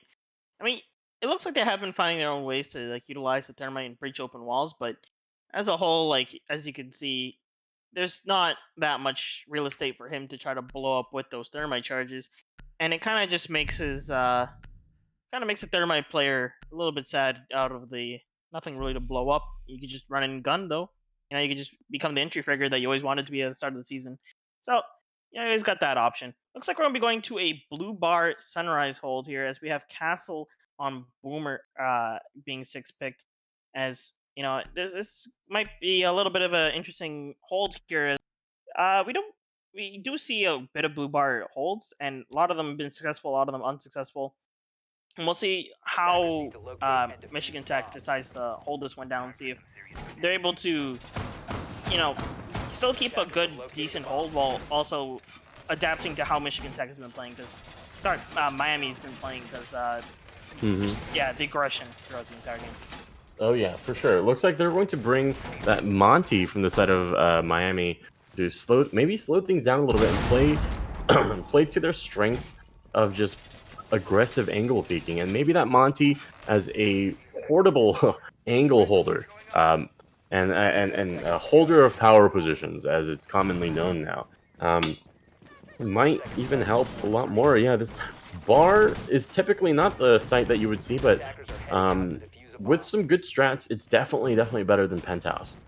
Yeah, actually, looking at the setup from Miami, this might be a little bit scary for them on Sunrise because sorry, like really strong for them doing Sunrise, because they could just get the Thermite to breach open the closer wall to the right, get the Monty to cover, and then just go for the plant right behind and kind of set themselves up for that. But looks like they're going to be focusing a bit on the roamer here, as Worm going to be taking down Red almost immediately with the headshot there. Going to be taking half health, but that's okay. It's pretty good trade in terms of for the attackers there, as it looks like the Monty and one other just starting to push up, getting control of main lobby, making sure that this push will go fine if they opposite word going toward blue bar, as a lot of ACOG users like Doc and Rook would be playing around that area to get the long shots through the bottom of the holes in the later half of the round. Oh yeah. Looks like Monty's already making his way into office side and just holding the front door of Blue Bar, or perhaps making punch holes already. Oh, Corgi does spot out J-Man just chilling in the middle of the bar. And as they're finally opening up the office wall into Blue Bar, they're going to have a lot more success holding onto the site. Exer getting tickled a little bit as Soup does find the headshot onto TK's. Boomer responds with a headshot onto Worm. CJ taking out Corgi as well. It's a 2v3 for the side of Michigan. And it's suddenly going to not be too good with the UMP on the side of Boomer, of Michigan, and CJ with that good carbine. But Exert on that Monty is going to make it so hard to re-enter into site and hold Miami off from taking site. Yeah, and it looks like Soup's going to be going for the plant there, and CJ's going to try to stop it, but unfortunately get caught by Audacity. Last man standing will be the Castle, who takes down the Monty, but unfortunately gets refragged right back from Soup on that Thermite, taking him down at the very end there. And oh, he shot through. yeah, actually, yeah, Soup actually sacrificed his teammate to finish off the Castle there. Really risky trade, but you know what? It works out. And the evidence may have showed at the very end, but he almost got away with it because the Castle did technically finish him off, as the animation of the Monty going down, he got shot in midair. So, oh yeah, really well played from Miami that round. The one thing you don't expect from a Monty player is them to get randomly downed. Yeah. So that's definitely, I guess, a type of mind game that Soup's trying to play with with Michigan here. It's like you know how like Mira, you drop the shield and you start blasting through it, and you're supposed to be like use that as a surprise. Yeah, that's the new Monty strat. Just drop the Monty and start blasting. Yeah, that's how it be sometimes. You just gotta shoot a Monty in the ankle, and go for that kill just straight through him. Well, yeah, it looks like we're gonna be going back into Hookah Billiards, a staple site from on Coastline, and it's a site that Michigan Tech has has a good track record on, having defeated Miami on the first round. And maybe this time around they're gonna have a little bit more presence towards cool vibes. I feel like that was really their only weakness. They did real good at holding the quad wall, at holding Aquarium with 2 to 3 members. But they just didn't really have much presence in cool vibes that Miami could have capitalized on early on to the round, but it really didn't end up happening. Yeah, and it looks like Miami's making a little bit of adaptation this time, not bringing the Cully inside, just taking the Monty that they've been using from the last round and using very successfully as well. And it looks like CJ going to be going for a little bit of a peek here. Will he catch Corgi? It looks like he will spot the damage on the doorway, realize someone's playing around this area, and just be like, okay, Exer, your turn. Just walk up to it and see what happens. And as you can see here, a little bit of pressure being put. Now he knows that they know that it's there, and it's like they're not really going to capitalize too much on it just yet, and try to get some information drones and kind of just focus on where they're trying to push, as we still have Red just playing aggressively on that balcony there, seeing if he could go for a peek over to the other balcony of Hookah and get a nice shot in. Oh, looks like we might even be going for a aggressive play into Hookah here. Oh, we do see Red wanting to do a run out. Oh, and CJ finds the head of Audacity, and looks like Soup is going to go for a quick Monty plant, as C4s are going to get tossed out, but nowhere near. And Defuse is going to go down for the side of Miami. Exert still with a goo in his ankle, is going to take it out just now, and time is ticking down for the side of Michigan. There's not much they can do with the Monty still alive, and looks like, Doc was going to go for the Defuse here. But the Capital Flame Bolt is going to hold them off for another 7 seconds. And J-Man going down from Soup, repelled onto the big windows. Worm is also looking from all the way back down. CJ, the last one alive, going up Cool Vibes to see what he can do, but no, it looks like he's going to find one, and that's going to be Soup going down. But there's not really much you can do versus a Oh no. Legionary like Monty, as he goes for the knife, but he returns a knife straight to his face, and that's Miami taking round 4, making it even 2-2. I really like this play from Exer here. He recognized that there is a Nomad charge above him, and if he's gonna get blown back, you know what? Let him. Oh, yeah. Just back up a little bit further so that we are the ones in the better position. As you can see, like the Jaeger actually gets turned around to the position of where the Nomad is, and then gets blown back. So it kind of puts the Monty in the advantage of that situation, already having his eyes on the Jaeger, finishing him off in that situation.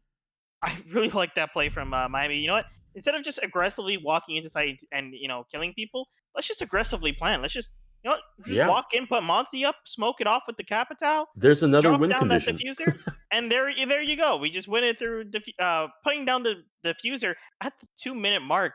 The only thing really to make that thing scary was the goo and the Monty's leg, but you know what? You realized it's not that much damage coming in, and we could just sit here and wait for the plant to go down, then pull it out. And Yeah, really good it's only recognition from 7 that Monty. seconds. Yeah, Monty just gritting his teeth and just holding up his shield. That's all he's really got to do. But yeah, Michigan Tech, hopefully they're going to see that. Yeah, they're going to see that goos aren't enough to stop that sort of power play coming out from Miami. And this time around, they're opting to bring the smoke, which is definitely going to be the counter. You can't plant in 7 seconds, especially with the Monty, and trying to jimmy around him and do the whole plant behind him. Yeah. So yeah, Michigan definitely doing a little bit of adaptations to make it much less, much more resilient to the fast Monty plant. And not only that too, but like he's still keeping the Legion to get that sound cue of when they're gonna be entering in to allow that smoke to just make the adjustment and run back or get himself ready to start tossing out those smoke grenades. Work out very well for the side of Michigan Tech. As we already have Worm, looks like he's gonna be trying to push into Sunrise Bar as the rest of the team take the rooftops and see if they get some shots in down from these common little angles to peek down at. As we got, ooh, looks like we're gonna go in for the same Oh breach my! charge plan.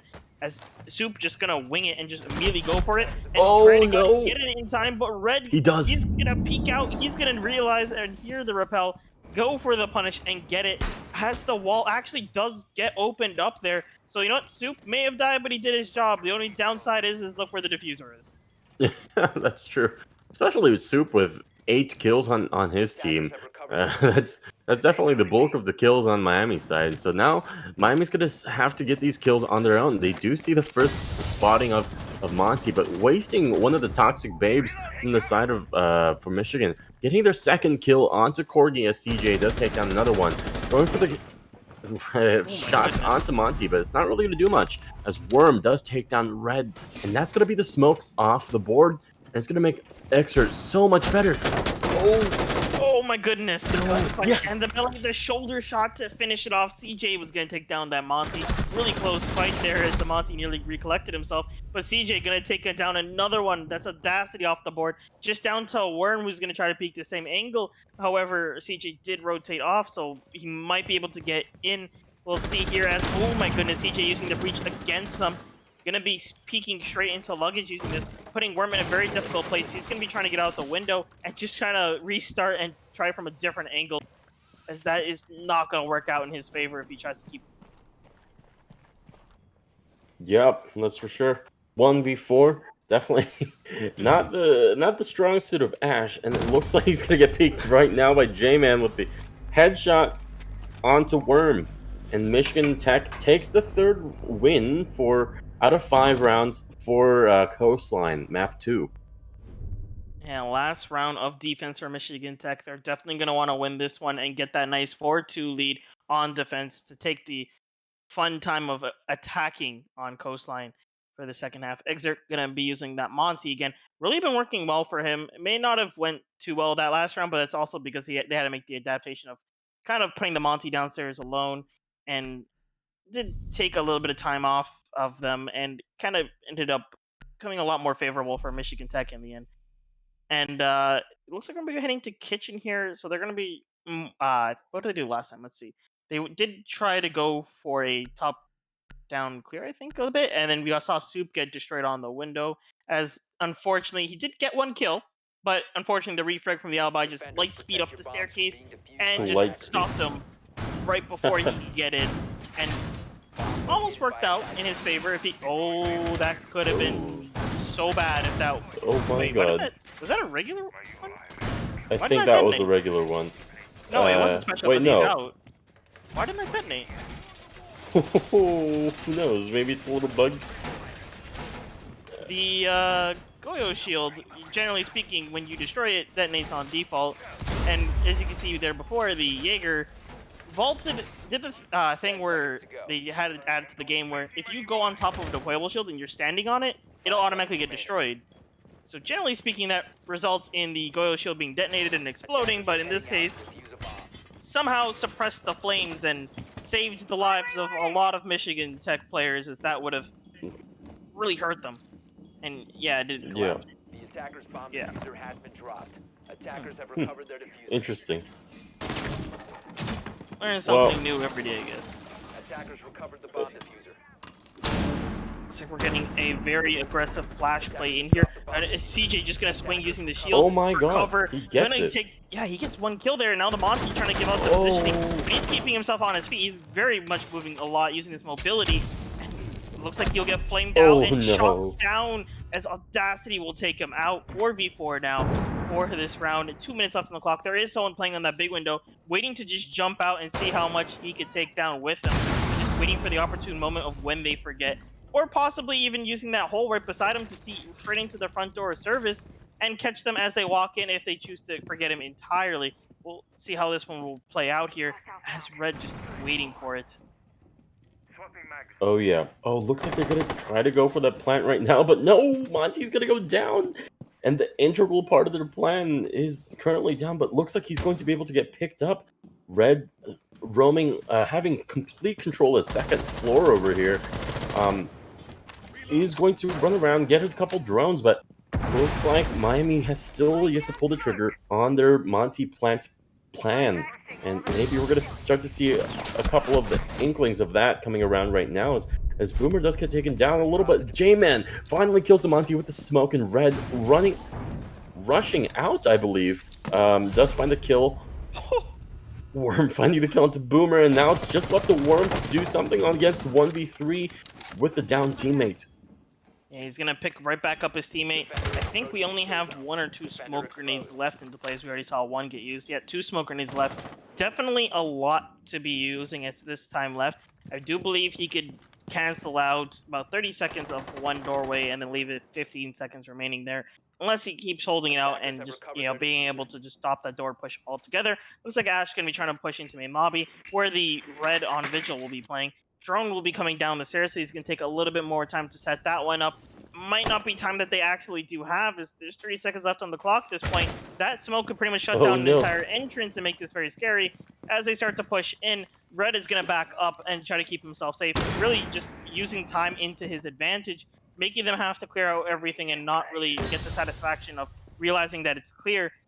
Worm 15 and seconds Audacity remaining. sitting back here and just trying Oh to no. figure it out. They get the kill, 10 but 10 seconds seconds left on the clock. They're gonna have to go for frags at this point and just straight up run in and gun. Will they be able to get it? As it looks like they're gonna be opting to go through front door, blue door there, service door.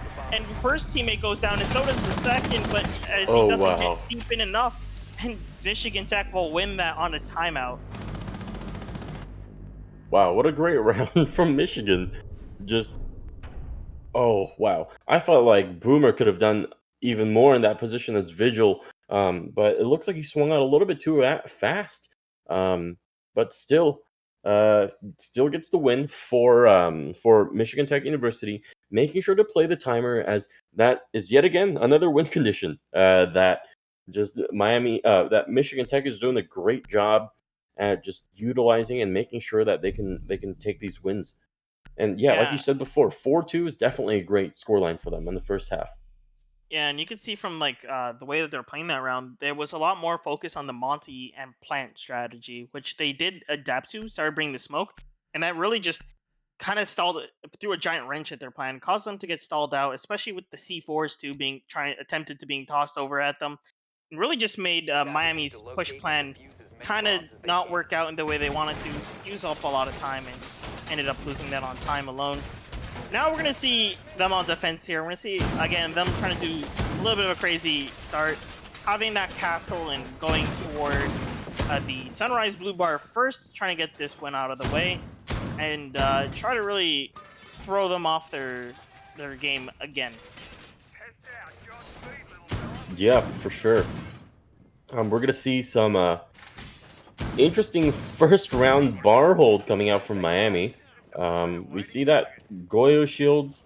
We do see Audacity on that regular deployable shield. So we do have a lot of shields up and around the map here.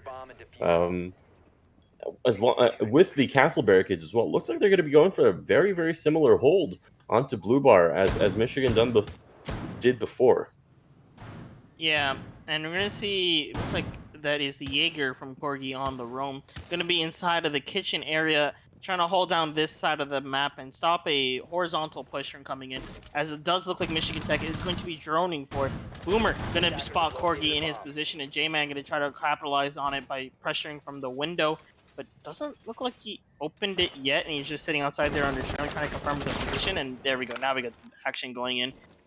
Putting putting Corgi in a lot more scary position. Got Red on one side and Boomer on the other. Shots will go across. Red getting his shield destroyed at the expense of all of Corgi's health, as J-Man gonna finish him off finally here in the corner there. And at this point, that is the roamer down, and they're gonna try to be going for a lot more aggressive push, getting the entirety of Kitchen as their foothold. Boomer just running around back and forth in Red's face. 1 minute 50 left on the clock. There's not too much time to dilly-daddle. They do have Jaeger off the board, like you said.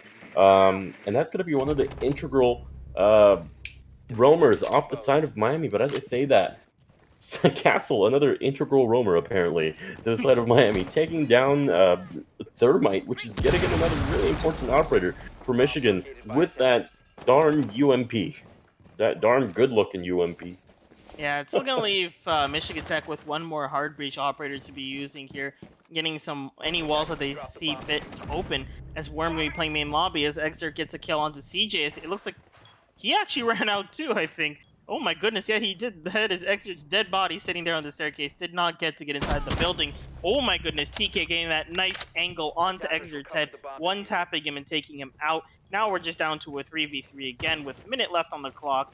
Will they be able to get this, as Blackbird does only have one right shield left, and looks like Worm actually still on the roam on the top floor. Probably going to start collapsing more towards site as things progress, as you can see here, just a lot more pressure being put on site more so. As, oh, it looks like we're going right back into kitchen and trying to retake this, as down will go Boomer as he tries to push right into the hands of Worm. And it looks like Soup going to be trying to help him out, give him a little bit of pressure as well. But as he rotates back to site, he will get caught by Red sitting inside of the kitchen there. Oh. Down he will go, getting refragged though from Audacity with the SMG-11. TK, last man alive, trying to push in from that little area there. Pushing straight onto site through the smoke, but getting killed from Audacity, getting the headshot onto him. Wow. Yeah, really, really good round coming out from Miami. This is just the thing that they needed to bring this game around for them, because going a 5-2 is definitely not something that you will want to be. It's, I feel like a 3-round difference is one where it starts becoming a little harder, just that much harder for your mentality to catch up, and that's when the momentum starts building up for the side of the winning team. But yeah, I feel like this round was a crucial round for Miami to win, to bring it back a little, even out the odds a little bit, 3-4, and for them to start bringing it back onto their defense rounds. And it looks like we're going to be seeing Soup on the Ella this time, being brought up for the first time tonight. Going to be able to lock down any small areas that he sees fit with, and probably one decent place to be bringing that is on the hookah side, where it's just a small room. Put the concussion at the top of the doorway, so if anyone enters, they're going to get slowed down if there's Barb there or not, and just allow his team to react, swing out, and just take him down as quickly as possible. Unless he opts to roam in another area, in which case he probably still will be able to pull off something of the same effect. Oh yeah, that's for sure. Looks like we're gonna go for a pretty standard push. Oh, there is a deployable shield. That's something that I really like. A deployable shield looking towards VIP door and 90, because that's the angle that you can get caught all the way from the boxes in VIP, looking all the way towards billiards and the billiard table. But just the addition of that deployable shield blocks that off completely. And so it's going to make it really, really nice. I'm going to start using that as well. And it looks like Worm gonna be going for the spawn peak here, sitting inside Sunrise. Ooh, Oh, down he goes does the get it. Thermite. Gets the hard breach gone off the board, and down goes Red Jackal. as well from Soup with the pistol finishing him off using that red dot sight. That's already a 5v3, and Miami is gonna be definitely feeling that one. And as you see, CJ just watching the window, trying to see if he goes for the repeak, and stalling out for so much time here. And time is so crucial now on a 5v3. Oh yeah, that's for sure.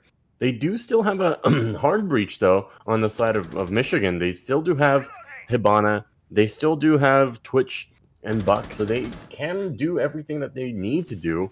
But without the Jackal, it's going to be that much harder to find roamers like Corgi and Soup. And I guess Vigil wouldn't really work too well. But yes, Yeah.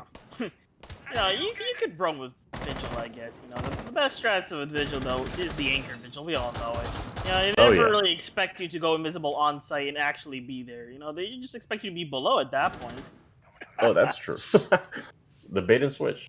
Yes, it's like when you pick a Cav and you hard pick it, get spotted out on a drone, and you just anchor it. You know? And just like Oh. Soup will get spotted out with his head getting taken off from the Buck there on Boomer. It looks like Corgi gonna be trying to take some shots toward the Hibana there. They're just gonna graze each other and trade a little bit of damage onto Corgi. And now we're just at a point where he's gonna be trying to Oh push no in. way. Oh, the Echo just watching the other side though. He's gonna have a tricky time. Oh my God, there's 3 of them in this one spot, waiting for them to come in. CJ is gonna take down 1, but he will catch the other 2 as the focus is being put on the Echo. We'll be able to see as now he's gonna be sitting there, just waiting patiently and not It's a getting aggressive here. 3v3. Yeah, I thought it was gonna be I thought it was a lost round for Michigan just because of the 2 spawn kills. But it's suddenly a 3v3 and things have stabilized. Wow, what a cheeky little peek from Audacity, taking Boomer down. But oh, Worm does find a headshot onto TK. CJ finds the refrag onto Worm, and now it's a 2v2. Oh no. Boomer's still on half HP, and it looks like CJ is gonna DC, unfortunately. And now it's just all left to Boomer. Oh, Oh no, wait, CJ's never back mind. He's alive. back. He's back, boys. Oh, never mind. He's gone. He's gone. He tried back with that oh man. Back to the future. Back to the past. Oh god. Nightcrawler blinks right there, just teleporting himself across, getting into a position, and yeah, just could not stop the Echo from just gunning both of them down there. Well Yep. played from Beautiful Miami. spray. Yeah, just really getting those 2 spawn kills off the bat definitely gave them quite a bit of confidence and really helped them get that round there. Really good try from Michigan Tech though, because they almost actually did bring that one back. Like they brought it Oh, back to a that's for sure. 3v3, and it definitely looked like a very winnable situation, especially with the positions that they were in. Oh yeah, that's for sure. I thought it was like, oh god, they're gonna come back. It's gonna be a thing. Oh, we see an Amaru. Oh, never mind. 6 picked onto Blackbeard. Mind you, this isn't the Amaru on test server where you bring up your gun immediately, and you don't break the window until your foot contacts it. But yeah, I guess we might maybe see that. I can't Amaru wait for is next really season good. when we get to see that, or during summer league where we get to see that get pulled out, because my God, like Amaru beforehand, you know, you just look at her and it's like, okay, yeah, you could zip up to this window, but the second it breaks open, now you just got a dude sitting there with his gun out, just waiting for you at the top and dead. Oh yeah, Now you and at dead. least got a little bit less warning. Although you obviously have sound cue, but you have a little bit less warning, making Amaru not much nicer of an operator to be bringing. Fortunately, those changes aren't out yet, so they'll be sticking off that into the Blackbeard, and we'll be seeing this nice penthouse hold as we have Soup below with the C4, getting ready to just blast anyone who steps in sight, as well as Worm going for the exact same spawn peak. Will they fall for it again? Will they think, nah, he's not going to do it again, and just There's no completely way. disregard it? Oh, it looks like they kind of just stalled themselves out on site for a little bit longer, kind of just waiting it out, causing Worm to just back up And they They will. did see the punch hole. Oh, there you go. Looks like Soup's head will get recognized from J-Man as he takes it out. That's the pulse gun. Oh my goodness. I think he just sprayed at the door. Soup giving the well played No way. as he recognizes his mistake there. CJ going to be taking down Worm with a headshot, and that was a 3v5 in terms of Michigan Tech here. And it's like almost a flip of the last round. Oh yeah. Now we just need to see Miami get 2 kills, and then Michigan close it out by killing them all. Yeah. Might be able to see the exact mirror here, as it looks like we're getting a little bit of push coming in from that balcony there, but Corgi's going to be holding down VIP, as well as Red going to be going onto the rooftop, using those different angles that he has to kind of catch a kill, as Corgi going to get 2 kills. There it is. The 2. There it is, That's Kevin. And there's no refrag. That's just straight up what it was. But now we're going to see Michigan close out this game with the beautiful spray transfer onto 2 players on Miami. I'm calling it now, boys. Yeah, it's There is like deja vu, and it exists. Higher deja vu and a flip here. It looks like we're getting some nice drone work coming in from both the attackers and defenders, trying to figure out and kind of readjust towards the positioning of the other team. As Corgi going to be going for some aggressive plays here. Oh my god! Oh my no, god! Corgi! That's it! This is it. I'm calling it. Such a risky play. Exert using that bullet hole just to peek into sight, and kind of a scary one at that too. I'm not quite sure what you can see on his side, but my goodness, that is quite an... Oh, it looks like he's making more. There we go. Because that last one kind of looked like he was staring at a wall. And this one might actually be... Oh, that one looks good. Yeah. Yeah. They don't have any sort of hard breaches on the side of Michigan Tech, but oh, that's going to be TK getting to kill into Audacity. The bullet hole works! The bullet hole works!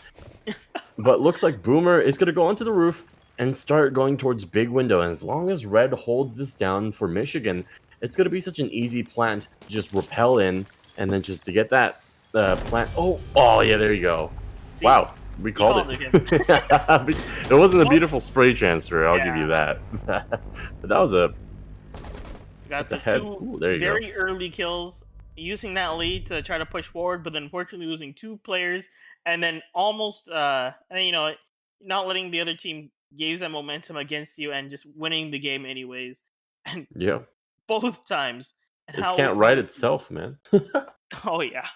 We'll be seeing another Blue Bar Sunrise hold here coming in from Miami. They're going to be feeling a bit confident on this one. 4 or 5 score lines, so things very, very close together, actually. Going to be a little bit scary for Michigan Tech here. They're going to need to really put a lot more pressure on these next couple pushes, as we will be seeing the hard pick into Cav and Frost, and the 6th pick off of Vigil into Doc, giving them a nice ACOG to be able to fire away from. And I'm really curious to see the Frost placements and the Cavs play here on this round, because, I mean, this is probably one of my favorite maps to ever play Frost on. There's so many angles that you have to, like, look at as you're pushing up things, and a lot of blind spots to be putting those Frost maps on, as well as unexpected placements as well. And Caviera, we don't get to see her that often, as generally speaking, her guns, while she does have an instant downing pistol, there still are like some iframes as you down the person, so it kind of makes that gun a little bit unreliable sometimes. You know, sometimes you don't want to go for that interrogation, you just want to straight up kill the person and move on. Yeah. So we'll hopefully get to see some good Cav play, as probably one of the scary roamers to be playing against. Really forces you to play together with your team if you're splitting apart. And yeah, we'll see how that goes out, as Audacity is here for one of the Frost being placed on kitchen window, an area where I think it was Audacity himself getting droned out of. Oh no! Nobody stopped.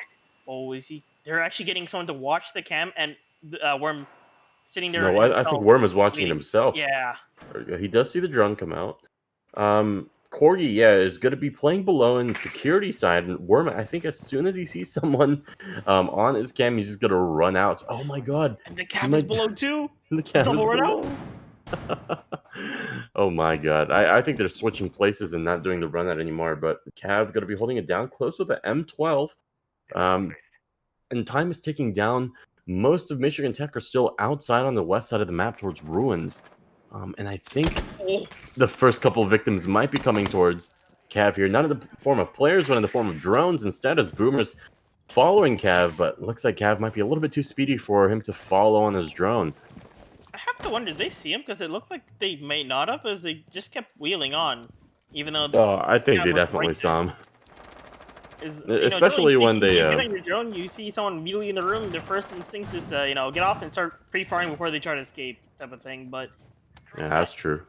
he gets out Maybe they're unscathed joining a regardless. player in.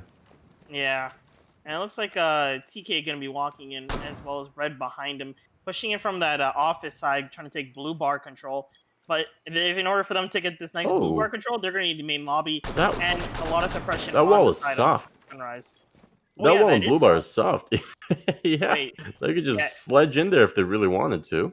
The only thing really stopping them at this point is the main lobby control, really, just from the holes below. If they can get main lobby control, which nobody has at all, actually, maybe Worm could actually rotate over if he opts to go with. And, oh, Soup. Gonna be sitting there with the shotgun again. Actually, if they sledge that open and walk through, Soup might be able to run away with the kill here, which he might run away with Oh anyways. no! As, Oh down goes the right no! shield as the pellets all hit the chest. And Corgi gonna get the kill on Boomer on the sidelines and go down himself. This is down to a Interrogation. 4v3 as the Jackal Oh, interrogates deja vu! Caveira. Deja vu! Again with the peak, so the highest success rate on that peak. Now he's gonna really feel it. Oh, he's gonna run out with the pistol, see if he gets some shots off. Unfortunately, did not meet the head, but CJ will catch Worm instead, and at this point give CJ control of main lobby and let this push start to come in as 20 seconds left on the There clock. you go. Ezra will kill CJ. Now we're down to a 3v1. It's just Thermite and a Dream here. He's really gonna have to make this one go off as he's just getting pressure from the sound of explosions and the threat of needing to take sight. Will he be able to get this nice prone shot in Soup? Oh, will he get it? Oh, Yes, Soup! he will. There you go. That's a pretty long shot to make as well. I want to bet if it wasn't for his teammate jumping out of the second floor, he probably would have just mad dashed it and see if he could go for like a little bit closer of a shot. But They both had shotguns too. Yeah, I think Audacity just started making him think, oh, I gotta get the kill before he does. With the Super 90. Yeah. Yeah. Double shotguns coming out of the sky and behind you. Definitely not the position you want to be in when there's 12 seconds left on the clock. But yeah, that's gonna even it up for Miami, making it a 5v5, 5-5. And they're on side defense. So it's definitely going to be looking on the up and up for them here. They're opting to bring up interesting op choices like Clash and Caveira. Going to make it quite interesting as the Fuse 6-pick. Okay, there we go. Yeah. I don't see a Fuse being super important on the Penthouse side of things.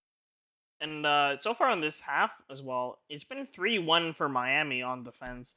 So they're definitely still, they're actually maintaining the record that Michigan held on this half and doing a pretty good job at it too. Getting a lot of really close rounds, but as well as some more dominant rounds that nearly got thrown out a little bit. But nice free transfer. And at this point, they're going to be looking to keep the record going on this Penthouse site. Clash is going to be able to hold down the hallways if she decides to. I think she could also play inside. I haven't really get to see too much Clash play on this Penthouse site, so I'm kind of excited to see how they're going to decide to play it and slow down the attack and help out the team. I know if she tries to, it's 90, it holds down the hall pretty well, but she's definitely going to need cover from the rear. Otherwise, it's going to get a little scary from getting shot from behind. Oh yeah, that's for sure. I feel like a good Cav that's supplemented by really good info gathering from the Yokais and the Evil Eyes is gonna be even more just paranoia inducing for the side of Michigan. Oh, and speaking of spawn peeking paranoia, oh Soup, wow, he ran all the way out. There's no way his teammate's gonna pick him up, so that's gonna be a 4-4 unless Clash goes to get him. I think he actually might get picked up. There's no way. He's gonna no way. He's gonna get baited, that's for sure. And Okay, it doesn't look like there you go. Get the bait going. Yeah, and that's the Echo gone. You never really expect the Echo to be the one to spawn peek, and he did get rid of the Thermite, but these are looking a little scary. Oh no, that's not what you want to do with Clash. Yeah, you unfortunately just peeked at angle where half his body is exposed to one player and the full body is exposed to the other character, or not exposed to the other character. Not a great position. As it looks like Corgi will go down too, bringing us down to a 4v2 with Boomer being down on the side of Michigan Tech. Not Wow, a he great went situation. Oh, it looks he like he went fell down off the super roof. far away. Oh, He fell off the roof. it happens to the best of us. But yeah, well, what an interesting mix duo to hold out the onslaught of Michigan that's going to happen in like a minute or so. Alda and Caveira M16 with the Louison. That's quite an interesting pair to hold off the attack from Michigan. Yeah, But who they knows? Maybe like a really good interrogation, if possible, I would just win it straight up. I think at this point, interrogation is probably nigh impossible, just because of when the action does happen, it's probably going to be a more closer like push onto site. And Nah, that's actually, true. interesting decision making here, where he tries to go for something aggressive, gets droned out, and doesn't really go back to site. He actually instead tries to just rotate around. And it looks like it might pay off, as they are trying to enter in from VIP, and Worm is actually positioning himself in a lot better position for a push like that. And they may not expect him to be roaming here, especially with only 2 people left on their team, and someone needs to be watching that theater. But you know what? Because the way that they're pushing, it actually works out Oh, they perfectly. drone him out. Well, won't be able to get this flank incoming, as he's already getting in position. He's getting in silent step. And, oh, the drone gonna spot There's him no out. way. One of the dead gonna realize it and ping him as well. Jackal gonna be alerted. Oh! But, oh, he get. Oh, I thought he was gonna get the He's looking. interrogation. He's looking for the interrogation, but Boomer was already down before. Oh, the Hibana hole is coming out, making it really hard to hold onto that side of the cabinet. And Worm already going all the way around is going to find the kill onto Red, but Xer is going to go down, and it's all the way down to TK and Red in order to get the plants off. He does see the defuse is starting to go off, but Red is going to be there to support. And we're going to go for a quick post-plant situation here. Ooh. Shots just getting traded back and forth. 36 seconds left, and they're just gonna try to hold this one out and stall him out as they go for some quick peeks on the hole. Gonna throw some nice impacts to create some noise and see if he can get one down. And yes, he will. Gonna be swapping over to the shotgun and finish him off. Next one in the corner. Will he be able to get him? Not just yet. TK waiting at the doorway, trying to see if he can get the shot in, but the Cav trying to stay on her feet. Oh. Will get taken out. And honestly speaking, this may sound like if I say this out of context, I feel like it would sound like I'm trolling, but Boomer actually falling off of the roof saved them from interrogation, and it actually may have been Right. the Right. the play, like to save them. Like Wait, that's actually so true. that was like I don't know if like that was really an accident anymore. That could have been like the biggest 5,000 brain play. IQ. That was actually 5,000 IQ. I'm gonna down myself, and then I'm gonna solo push. If I die to Cav, don't worry about it. He can't interrogate me if I already went down. That was actually some like There's no big way. brain strats, and you can see that pause too. It stalled him for a second. He's like, "Wait, why didn't he go down?" That's true. Well, you never expect that insta kill with the pistol. Some Okay. absolute big brain strats being brought out from Michigan here, and now they're at match point. They need to win this one right here to avoid the overtime and get this map for themselves, pushing us to the decider on bank. However, Miami definitely looking pretty strong on this half so far. 3-2 on defense right now. They're going to be trying to get that nice 4-2 and bring this to overtime as well. And it looks like we're getting that nice clash play, as well as the Wamai being brought out on the site of Hookah. A pretty comfortable site for defenders generally. And if they maintain like their comfort on the site, they probably are looking pretty good on this one. Oh yeah, that's for sure. Like I said, we're bringing a smoke. We're bringing like clash. They're bringing a lot of different things to stop like a heavy push from the side of Michigan. But I'm not exactly sure that that's exactly Michigan's playstyle. Like they're not really going for forced pushes onto site, but they're straight up going for just slower pushes. Get a couple of picks and see what they can do, and then do an organized push in the last minute or so of the game. But maybe the addition or the usage of Clash plus Smoke might slow them down enough that it forces them to act a little bit faster this time around. Yeah, and I gotta say, this is probably the most amount of Clash I will ever see in my life. Like, Clash is one of those operators that it comes like after a while of like some toning down and like giving her some buffs as well. It ended up in a weird place, stalling out. Oh, my goodness, soup. with the FMG. That was very aggressive as that spot. For sure, you would think, oh, I'm just getting shot from the rooftop. But nah, he's waiting for it. He's getting ready. And he takes down Hibana, the safer hard breach option for the side of Michigan, leaving them down to the risky Thermite having to get up to the wall. Depending what wall he goes for may actually work out. But oh my goodness, the smoke from Soup getting spotted Ooh. out. CJ will take him down. And at this point, that's one of the roamers down. As I think there is one more downstairs as Red is going to be pushing the kitchen side. Friendly has left the We're going to area have of Worm on operation. the upper floor trying to hold off this half of the top floor. Ooh, CJ getting the other roamer. Headshot onto Corgi, which is the Jaeger there. And now at this point, bringing it to a 4v3. Michigan really showing a lot of strength trying to finish this one out here. But will they be able to close it out as there's still a clash left alive and a minute 40 seconds left on the clock for her to stall out with? All she has to Yeah. worry about is her flank, really. Yeah, time is really the strong part of Clash's toolkit. DJ trying to go for some cheeky underfloor shenanigans with Boomer. Oh, but looks like Red is going to be able to find out Worm. And it's all down to Wamai. No, just Clash.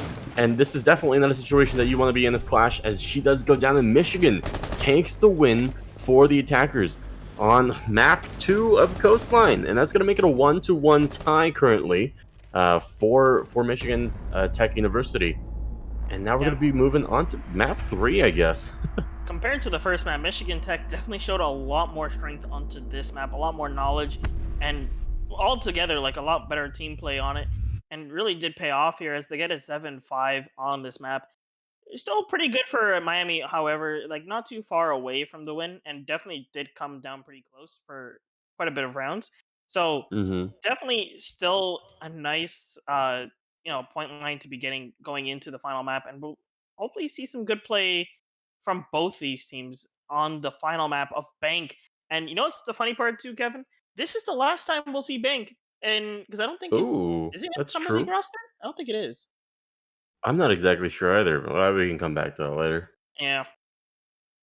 We're gonna go on a quick 5-minute break, of course, but right before we go there, just quick shout out to our sponsors, of CORSAIR, with the keyboards in our lovely prize pool that we had for the main season. And of course, what's new with our merch online. Check it out, get some nice joggers, and of course a lovely mouse pad, and get one home today. As well as Yeah. our last sponsor of Rogue Energy here, bringing our energy drinks and keeping us alive and energized for this cast tonight. And Oh, we'll yeah. just be right back, and we'll be come back. Me and Kevin will be casting the lovely map of Bank in this final match of CEA. Yep. See you soon, guys.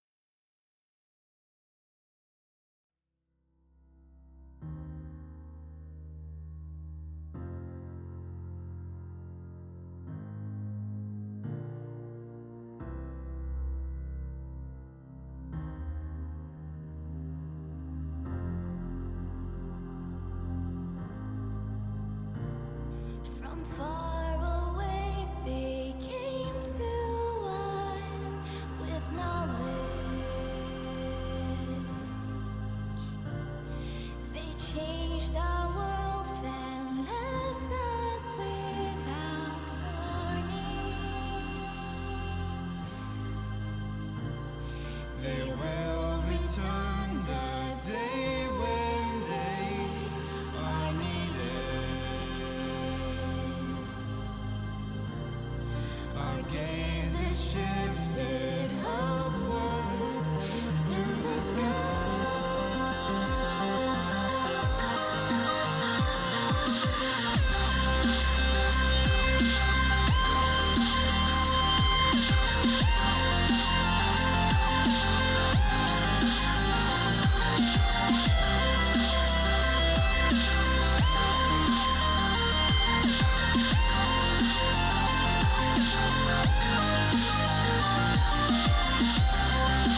right, welcome back, everybody. We're going to go straight into the third map of the round for Miami University versus Michigan Tech University. And I'm still joined here by my lovely, lovely co-cast, Keldev.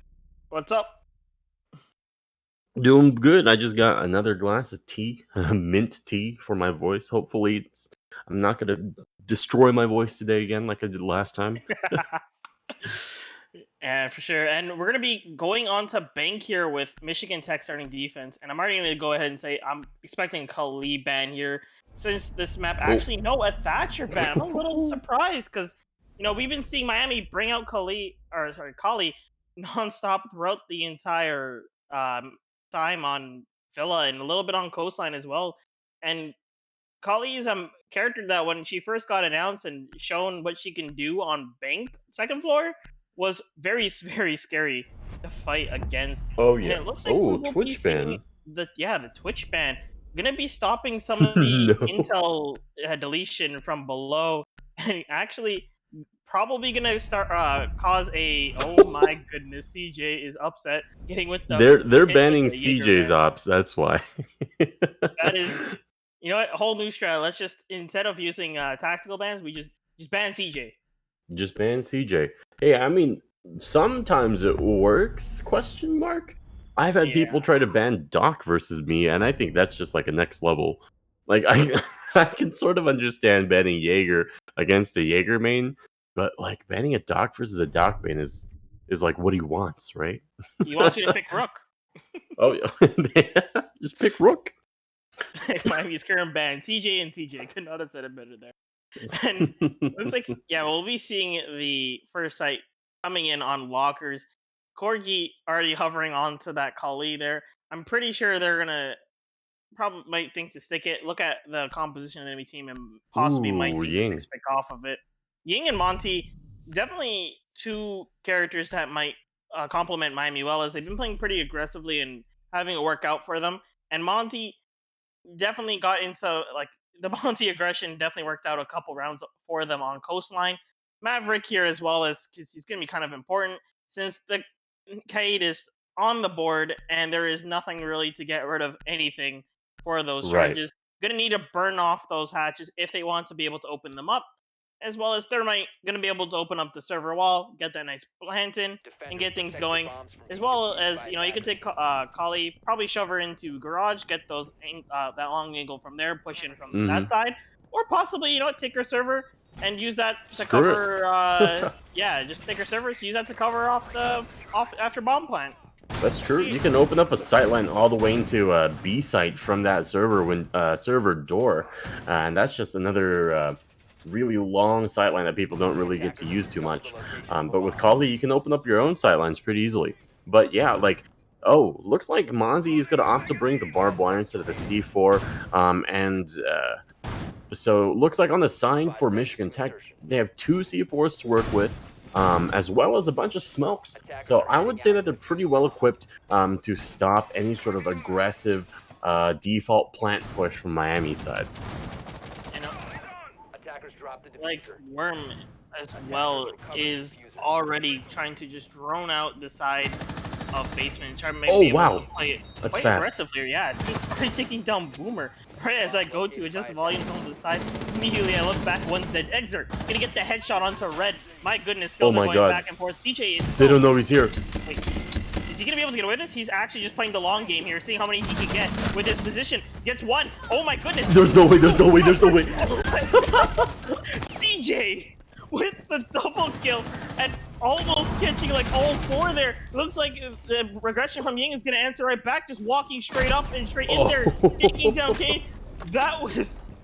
I was don't think I'll insane. ever see a round like that again on Bank. My goodness. Wow. I thought he would go for like a hip fire spray down, but I guess he goes for the knife onto the exo, planting thermite instead. That's definitely one way to do it. Oh my God. My goodness. Just... like... It was interesting to see his thought process there. He killed the first one and then immediately turned around and saw the Thermite going for the breach and was thinking to himself, let's stop that breach. And he wasn't really sure. I think in the moment he was probably unaware of how much ammo he had in his gun, and just decided, let's just go for the melee. It's Yeah. safe and Ooh. sorry.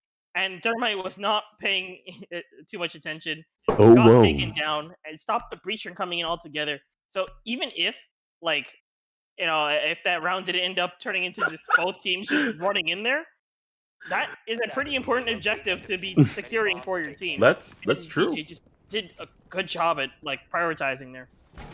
Although I'm Yeah. pretty sure he could have probably also gunned down the entire room. Ooh. That knock, honestly, is a really, really good pick. Like, honestly, I feel like it goes underused in just how well it could enter Garage for free. If people are watching it with the cams, or if people aren't actively watching an ADS with a gun, knock can just enter Garage for free, and sometimes that can be the demise for a lot of different defense 10 seconds remaining. teams playing in the basement site. And so that's definitely something 5 that seconds they're left. going to be careful about. But it looks like they're doing a little bit of a switcheroo Attackers must with locate that and Lion defuse the bomb. Tokibi combo, plus the Finka boosts. That's going to make it a really, really tough time for any sort of roamers on the side of Michigan. Yeah, it looks like last map they kind of had more of a standard approach to the map, and this one they're trying to bring it back to the let's just run in, use our aggression, and Oh, just there he is. go in like absolute animals and see how much we can get. And see here, yeah, like what you're saying, using the ability to walk up and try to get as far as he can. Unfortunately, could not get all the way through. We'll get spotted out from that camera and give the information over to the doc. We'll get hit a little bit. No, actually not at all. Oh, As he retreats back using the Finka boost to help Corgi the push this back-to-back garage Finka. and just get some nice distance in as he pushes up. Uses the lion scan to make sure no one just jumps at him out of nowhere. Here comes the peek. Will he be able to get the shot off? the timing! No way! The timing The is timing! so key there, and it looks like he's going to be walking up as Soup is going to be running down, taking one out with him. Hexer will be going down from the rear, as well as Corgi. It's a 3v3. Going to get the refrag, and yeah, 3v3 at this point. Minute 50 seconds left on the clock. Well, how much more can they push through as Soup going to be walking down that staircase with that 417, get taken down by the doc with that headshot please. there. Here comes another one. Oh, Echo will land some shots and trade back and forth, but no no way. one will go down just yet. Echo concussions to suppress. Downs the dock, gets himself right back up. Here we go as Audacity still upstairs, looking like he's trying to figure out what he's going to do in the situation, as just aggression has just been the entire theme. And it's just 2v3 though, and they're kind of like gonna need to find a new angle. Audacity gonna open up that new angle on the hatch. He's gonna fast drop here. He's and gonna. take Oh down god, took all of his so much health. damage. Bomb located by And down the bro. CJ's just It didn't like, work out. Yeah, Oh. immediately got shot in the head. I think he severely underestimated the amount of damage he would have got hit by there. I'm pretty sure if he like only got like tickled, he probably would have like either full sprinted or done something a lot more aggressive. I'm pretty sure he just dropped that hatch and just got a nice Pikachu face as he realized how low he is. I don't think there's a way to fast drop that with thermite. Hibana, yes, you need but maybe a Maverick help just shooting straight down. I don't know, but that was a really, really interesting push from Miami. They use just except for one Dokebi call that was left, they use that Finka charge boost back to back to back. They use that Lions call back to back to back. And somehow everything just went up going down. But looks like Michigan was able to come out on top and finally win that basement site. And looks like we're going to be going, instead of the second floor CEO office, we're going to be going towards first floor archives and tellers instead. Yeah, I think Michigan Tech's realizing, they've been bringing Kali. They're going to play pretty well, like trying to stop us from being upstairs. If we could go downstairs and give ourselves a little bit more time and kind of a little bit more comfort. However, the Roamers still going to have a pretty difficult time trying to combat that Kali. As well as Amaru getting brought in, being able to just zip into a window at will, or possibly even, I think we could get off the skylight as well if you angle it correctly. So, giving her some options to get in and out as she pleases, even though that it's still like downstairs site instead of the upper floor. Still, in the end, you end up kind of playing for the site around the same, as this site really does come down to top floor control. The one thing that might be a little bit scary for Miami here is they only have 3 breachy charges and get some like 2 Zofia charges and the thermite. if they want to go for Mhm. that. 5 seconds left But before insertion. this is one site for sure that you want to take a sledge and just start playing Minecraft upstairs, breaking down everything Oh yeah. in I sight have and to getting that pressure. I have to consider if Miami Oh, thought they're gonna rush that it. Michigan. Oh, where'd he They're gonna go? Oh, rush for he's it. in. If Miami thought that they were going to be holding a second floor CEO, I wonder if they brought the Amaru just so that they They're can in. get it. Oh, wait, they're in. They're They're in, in. Kevin. They're in. I'm sorry, I'll stop talking. They're just. They're in. That's it. They're You get in. the Amaru. She didn't Just even place re- one of her frostmen. Oh my goodness. Like, the There's no Amaru way. just Oh, he's gonna runs see her. upstairs and covers off the top square as the rest of them run in from sewer up into the bottom square and just run into sight using the Amaru as the cover. And oh, the last person alive gonna get taken down by the collie. That's the full team effort there from Miami. You got Oh, 3 rushing into sight, 1 covering top square, and 1 covering main lobby here. And every single person ended up doing their part. And there you go, clean round for Miami. wow. Super aggressive, clean round. There's there's nothing else I could say. It's like It just we were happened so sitting there fast. thinking that they got like tossed, like, thrown for a loop with their operator picks, but like just the way that they ended up pushing that would look like as if they were honestly expecting it to be tele archived the entire time. Yeah. Wow. Oh, So apparently, that round was actually faster than the round that we saw in Villa. That was super fast. just when we thought that they could have to go a little bit slower compared to Oh that, my. they defied all expectations and decided no, we will go fast. World record speed.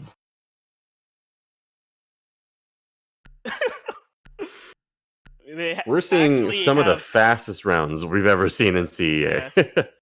You guys can't hear right now, but Carpe's actually kind of in a little bit of a disbelief of how fast that was. Oh man. It looks like we will now be heading into the same site again. I'm hoping that Michigan Tech will understand what just happened and try to kind of counter-strat a little bit more so that doesn't happen again. Looks like Corky will recognize 100% as he shoves his drone through his site, through the site, and call every single person operator on what they're going to be playing here. And my goodness, 10 seconds left. it looks like Boomer going to be opting to open up the hatch as well, giving him an optional rotate or the occasional trapdoor for the attackers to accidentally fall through if they opt to go that side. Looks like we'll be getting the round starting a little bit different on positioning this time. It looks like they're going to be running through garage at full sprint, and we'll see if this one will become, or actually might go lone if they actually go up the ramp. Yep, looks like this will be a Ooh, lone okay. push with the Kali on the parking garage to cover for the This is so above. fast. Oh my goodness. This, like, Soup is actually a 2-speed and he's, like, ahead of the line. It's actually kind of funny how the Thermite's going in first. Oh Okay, my yeah, goodness. they should hear this on the Vault cam. Oh, line scan going out. They're just He's running inside. in. He's just got to. No He was on way! cam? He was on cams. Oh, he's. Oh, he can't die if you're prone. And suddenly it's a 3v3.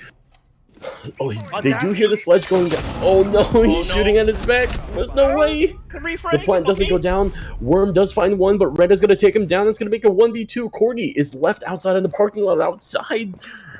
2 minutes left, by the way, guys. Oh my. Okay, so now the game has finally started. It's now a 1v2. Some Why? walls may be open. That's just how the game was when it started. It's a 1v2. I feel like what that really came down to is whoever ran out of ammo first actually lost. Yeah. Like, you have to spray out your entire clip trying to kill everyone as you're rushing in, and then the second you run out of ammo, you're just kind of stuck dead in the water, and it just turned into, at that point, that's when you get refragged. Ooh, For, they like, I are wanna spotting say him. both sides. Yeah, they are getting a lot of vision on him, as they still do have Hulk and Echo drones to be able to spot him out with, as well as the defaults who are placed around, as you can see here. Echo just watching and chilling on this cam, Ooh. even though he does have 3 Ping. dead teammates to watch for him. But, it's fine. You get your own intel for yourself. He has nothing to be worried about just yet, since he has active eyes. Kali gonna be trying to just look around at every single angle and try to, kind of narrow down where they are by where they aren't.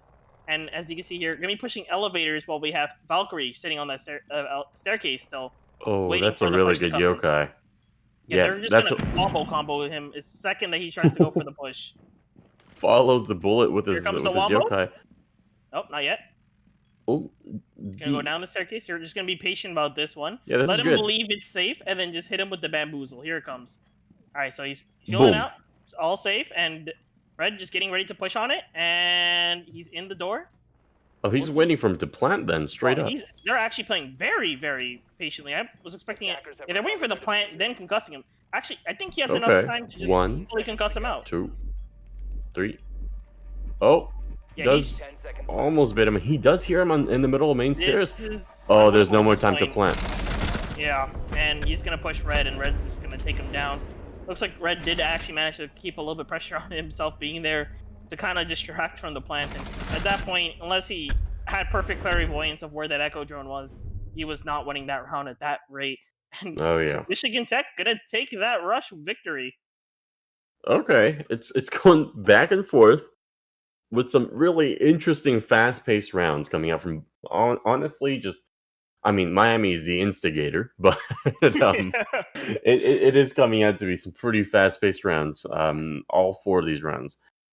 Yeah, and I think as far as rushes go, like Miami's doing a pretty good job at it. Like just getting the objective down and just getting themselves in a good foothold and going faster than Michigan Tech is ready. It's been working out very well for them.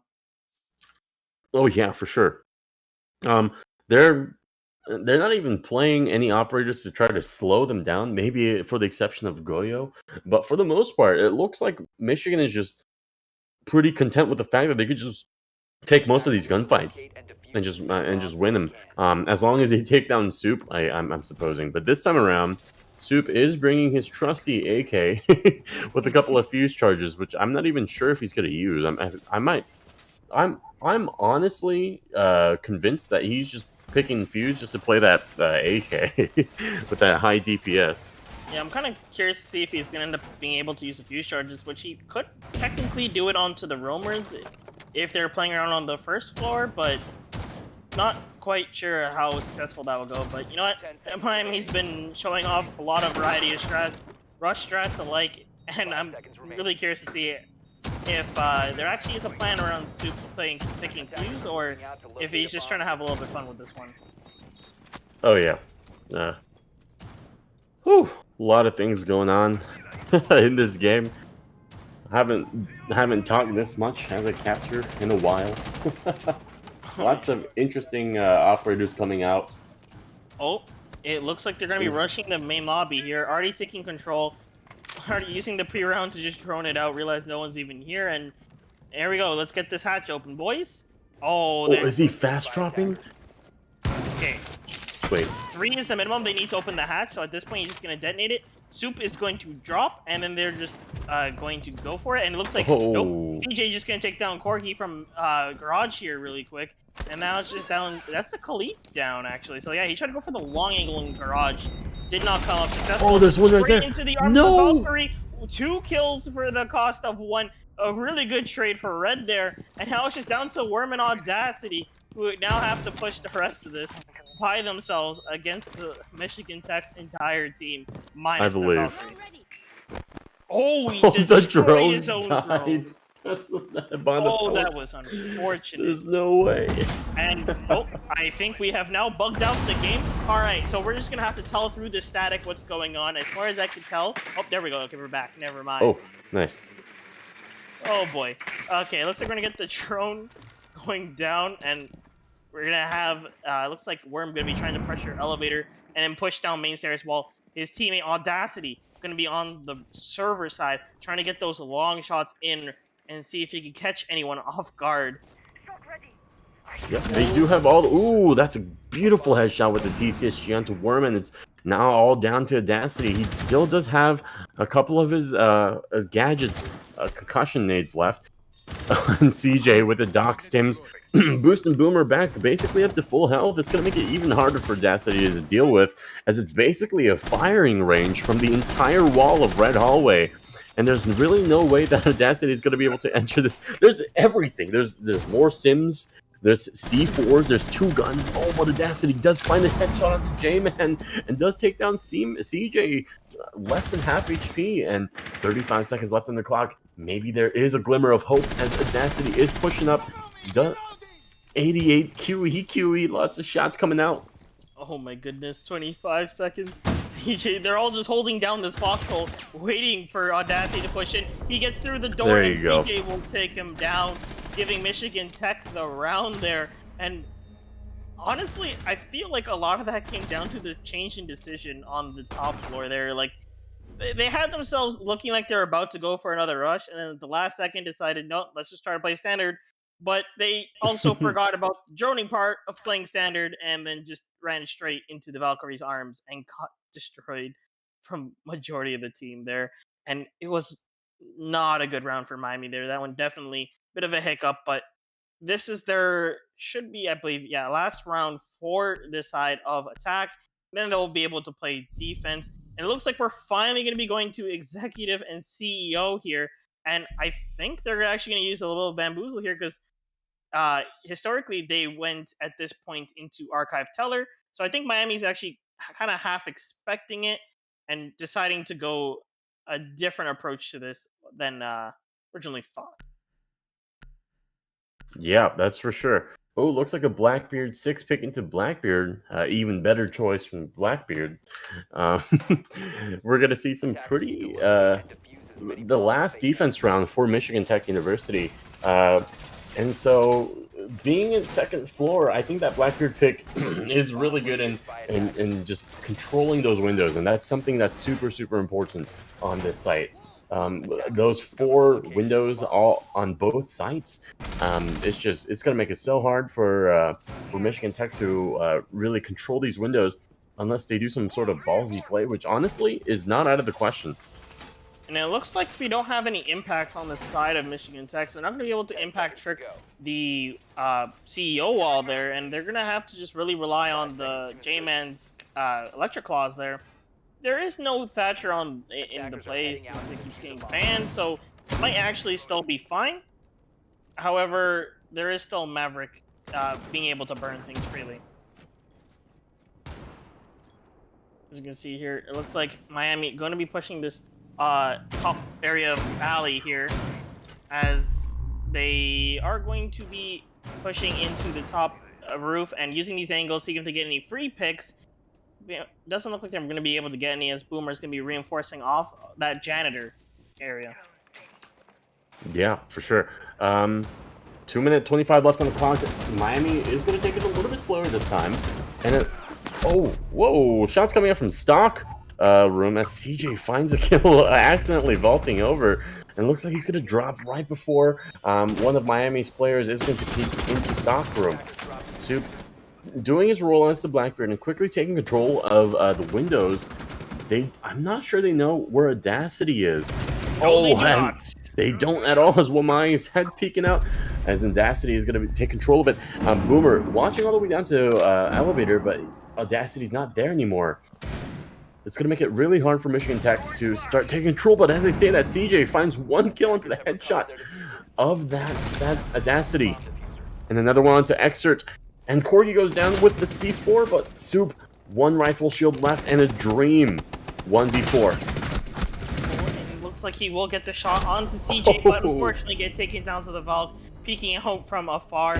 Michigan Tech gonna take this half 4-2. Pretty good and convincing point for them to be taking on the side of defense here.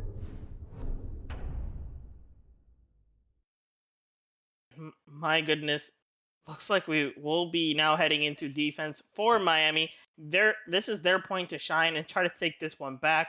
Last time on the side of Coastline that they got 4-2'd, they managed to take it into a 3-3 and unfortunately just not winning out all the way. So this one definitely is not over, and they are most definitely going to be trying their hardest to push all the way and get themselves into invite. And yeah, reminder, the winner of this match will get themselves a placement for Invite League next season, allowing themselves to get a chance at a higher prize pool and also fight a lot more renowned and stronger teams And Renown. yeah, There you like go. there are a lot of good teams there in Invite right now, so Oh, thank you. definitely going to be wanting to look over and try to fight as many as possible because my goodness, those games are a lot of fun. Oh yeah. Looks like we're gonna stick with that Caveira pick by Corgi. That's definitely an interesting pick that you don't see too often going on the basement of Bank because it's usually a lot of bottlenecking going on in either the server rooms or in a garage. But Caveira not doing the best with bottlenecks. Usually doing the 10 best seconds to go. in open fields and and lots of places to flank around. 5 But who seconds to knows? Maybe insertion. Corgi will bring something even more interesting to the table. You know, 10 I feel like seconds. nothing's really Locate off the bomb and table with defuse it. Miami in this game. Yeah, I just want to point out as well the character bans for Miami was just pretty much let's ban CJ. It's like okay, so we Oh, that's banned true. CJ's Jaeger, and he said just pick Doc, and now he's 11-3.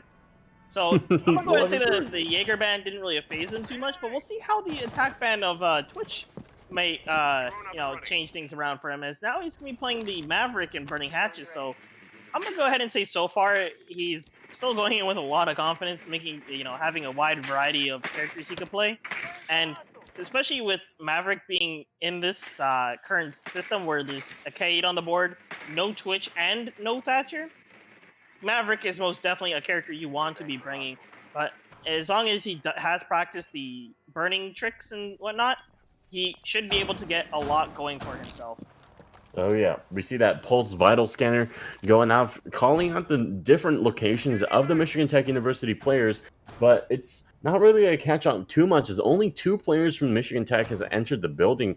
The rest of the 3 were just wrapping up their droning sessions and coming off the roof. Um, Looks like they're going to go for a very much more slower paced push than we first saw from Miami's side. Just now opening the hatches at 1 minute 30. Looks like they're gonna go for yeah, the pretty standard open up the hatches. Oh, go get a kill. That's CJ getting a kill onto Destiny, getting his 12th kill of the game. Um, and now with Goyo off the board, oh, and with Soup, especially Soup, it's Maestro off the board. That's gonna make it really, really hard for Miami to hold on to like plant scenarios and so on and so forth.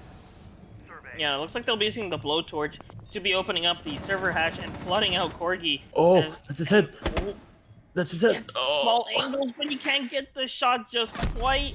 And down he will go. CJ will get the kill using the power of the triple hard breach attack setup to just breach everything in sight. But Worm, last man standing inside this server hold, will they be able to get it? Oh No. no. He will just go down, and it's all down to Exert playing Oh. inside sight, but he will just get taken down the second he goes for the peak. Michigan Tech taking that one flawless and pushing them into a 5-2 lead now. Ooh. Things are looking a little scary for Miami at this point. Yeah, 2-5 scoreline, and especially in the first round, the defense is definitely not something that you want to be seeing. But who knows? They have shown a lot of adaptability to the playstyle of Michigan Tech University, and so who knows? This time around, they'll change up their playstyle, not give them such easy access to the hatches, and stop their push at the last minute or so. But yeah, as long as CJ is getting those easy picks, and the rest of his teammates are there to get even more picks and to support each other, I feel like it's just going to be an uphill battle for Miami. Yeah, and at this point too, definitely not the fight you want to be taking at it's last map. No more tries after this. Do or die. You really gotta really play smart here and try to figure out what exactly is gonna kind of throw Michigan Tech for a Defenders, curb and protect your bomb be able to diffusers run away with the by next couple attackers. set of rounds. As we're gonna be heading into basement, it looks like here on defense. Gonna have Corgi on the dock and be able to use those long angles with the ACOG as well. And it looks like for the most part a pretty similar setup. Soup and Worm actually reinforcing the same hatches in open, so gonna be a little bit of a yeah, because they're reinforcing that hatch over there in square. They're gonna have a little bit weaker on side on the hatches in main lobby here. As you can see, both of them actually being soft. I was expecting at least one on the 10 main seconds lobby, to one in general, Hmm. but doesn't look like they'll be opting to go for that. So if 5 the seconds left. Michigan Tech picks up on that and they decide to kind of abuse that little hole in the defense, they might be able to get away with a lot of scary pushes coming in. But it looks like they all spawned alley access, so the odds of that not too high at the moment. Oh yeah, for sure. Yeah. Once again, oh, we see a dirty, filthy bullet hole coming out from Soup here. I'm not exactly sure that they've droned him out. Looks like that drone's just gonna go past him, but I'm not exactly sure if anyone's gonna fall victim to that. As Red and the rest of Michigan Tech University are opting to go in for that first floor push downward rather than attempting the second floor at all. Soup might capitalize on this and push from the second floor down. They do spot it out on the default cam, and Red is just going to run down main stairs. Doesn't find anyone, but he does. The person in garage should hear him. Oh, but looks like he's going to get the drop on him. Gets Oh, one, so but close. doesn't get the second one. Yeah, super close. Worm is going to drop down to 1 HP, and Corgi being dead is not going to help at all with no stims left. Yeah, Worm's just super low on health. Gonna have to hold that one out on his own and try to, play a little bit more passively. As we have TKLV trying to clear out the vigil from Soup up here, as things are kind of looking toward his favor. As minute 30 left on the clock, he's still like distracting some of the attackers and stalling up for time, and on nearly taking down CJ as CJ goes for the hyperspeed teabag to really make himself feel very good about after that kill. And now TK gonna be walking down the staircase right into the arms of Exert, and it looks like just trying to make sure everything around him is okay before he goes for it. As well as Oh. Worm bullet holes peek into the server. Let's see if that one angle will be able to get any action. Is TK gonna be firing some shots down the stairs for that Maestro? Not really catching any of them, but putting down a little bit of pressure in the process. Nice grenade going down, clearing out any barb, and any gadgets flying around as Echo still on the board. Oh no! But down he will go That's in a the trade. That's a beautiful trade, but there's still a lot of utility coming up from the side of Michigan Tech. Like this evil out here. Oh, it's gonna get blown up anyways. Yeah, they still have a lot of the yokais. They still have Maestro, and both of those operators are still alive. So it's gonna make it that much harder for Michigan Tech to start bringing it around. But who knows? Oh, that's the second evil eye down. They're gonna have to find. There we go. The second yokai is being brought around. 15 seconds left. And it looks like, oh, the time is of the essence. First yokai goes down. This one's going to be the one that they can throw away easily. Yeah, really good play of the yokai here, just going up and getting the top blast, immediately dropping down, keeping it safety. No! But down will go the teammates. Audacity is forced to push out here and play aggressive right into the arms of the attacker, and Michigan Tech gonna put themselves on match point for this entire match tonight as one more win, and they get themselves into invite next fall. Yeah, wow. That's really looking really good for Michigan Tech. Coming back from the first map loss and then bringing it back completely with the second map win, and now it's looking like a prospective third map win at the 2-6. Definitely a really good scoreline that you want to see, especially winning the first two attack rounds is going to be something that's going to be building way more momentum for the side of Michigan Tech.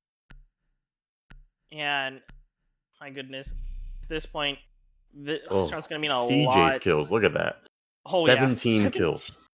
They tried to ban him out, and he's still like thriving. I would actually He's doing better probably than his argue even previous hard- games. Yeah, like I don't remember having like he obviously had a really high scoreline every single game, but this one is just oh my goodness. Yeah, yeah. So yeah, one kill behind Jesus, and at this point too, we're gonna be heading over to the top floor for defense here. Didn't get to see this one too often as Michigan Tech did opt to go toward Archive instead, more than this site. And we'll see if, maybe Miami University is going to be able to kind of show why this site, to some people, is a little bit more comfy and nicer of a way to win. But, Oh yeah. of course, looking at the side of the attack, we have three hard breachers, so that all the walls are for sure one way or another going to get opened out if they can help it. And I it does look like we have two 5 set of seconds to go. impacts on the side. Oh, wait a Mm. minute. Audacity has brought the Bosch GA Attackers are cog moving out there. to locate a bomb Oh, and defuse And it. that's a he is going gun. to go for the Defender run is out, approaching. jumping out there, Oh, no going for the way. first shot, misses it. Will he get He the still goes replay? for the second hit. No way. Oh, and it looks like Soup also tried to help him out, running out as well. There's no way. Oh, There's no way he's he's still not doing landing it. any shots. And down Audacity will go. Not landing. Oh, actually, Red will get traded off, and has Soup will get him right back. Looks like the grenade being prepped, thrown out to the side. Doesn't look like we'll connect as they back off. The Bosch ACOG unfortunately did not pay off there, but Soup managed to still keep that, give them one for it, and get Red out of there. Looking into the little floor holes, looking up into the stock windows. It's not going to find anyone there, but we still do have two really good... Oh, wow. What a good placement for the pest, making it hard to shoot out, but still just as good. Oh, is he going to... Oh, I thought that was the window to the outside. Oh, my God. But yeah, the Soup and Corgi still on those MP5 ACOGs is still a huge hurdle to overcome as Michigan Tech. We still do have 3 hard breachers as well as Zophia's gadget to bring this back around for them. But yeah, 1 minute 40, and now they're just starting to enter the building. Yeah, you can see right here they're a little bit late on the setup, making sure that they can impact it away. TK will take down Corgi, and that's another defender down. Michigan Tech really close to being able to take this entire game for themselves here, as they're going to start working these walls, throwing flashbangs over and trying to breach it open. They will get one wall open. TK gonna be on the entry, trying to get as many kills as he can through this breach, as Thermite will be opening down another one. And it looks like the C4 will get tossed out. Will not catch any of the defenders, but Boomer is still at low health here, so might end up affecting his ability to just go for aggressive peeks. CJ will take down Exert, and now at this point, here comes the push as Sophia tries to push through that breach there, and now CJ is running into the closet. Triple kill for him. 1 left on the board. Soup, it is all down to you to keep your fighting chance for this game. 45 seconds on the clock. He needs to retake sight. Will he be able to get this one going, as all the attackers, are now the defenders, and he's going to have to push his way onto sight. He's going to walk down the hall into the arms of the attackers. Will he get caught by it, as it does look like have a good hold? And he gets hit from behind, and Boomer is going to send Michigan Tech into Invite next fall. Wow, huge congratulations to Michigan Tech for making it all the way through Relegations and making it into Invite League for next season's CEA Invite League tournament. Wow. And if you What a don't round. know, next fall, after all those 20. relegation matches, our invite roster will end up being Colorado Boulder, Simon Fraser, California Long Beach, Michigan Tech, and then of course the returning team of RATA, Akron, Penn State University, Carnegie Mellon with Kim, of Hello. course, University of Florida, Rutgers University, New York Tech, and ASU. And that is definitely going to be a fun season coming up. And of course, quick shout out to our sponsors for sponsoring us over this season. And thank you, of course, for doing so. We have CORSAIR, who added to our cash prize pool. Sorry, not cash prize pool, the prize pool itself, adding some nice keyboards in and making a lot of people happy when they got to win some of those keyboards and headphones. And my goodness, thank you so much for coming in here. Your peripherals are always amazing, and probably carried a lot of people throughout these games, as quite a bit of people do love the Corsair peripherals. Of course, thank you so Oh, yeah. much. And what's new?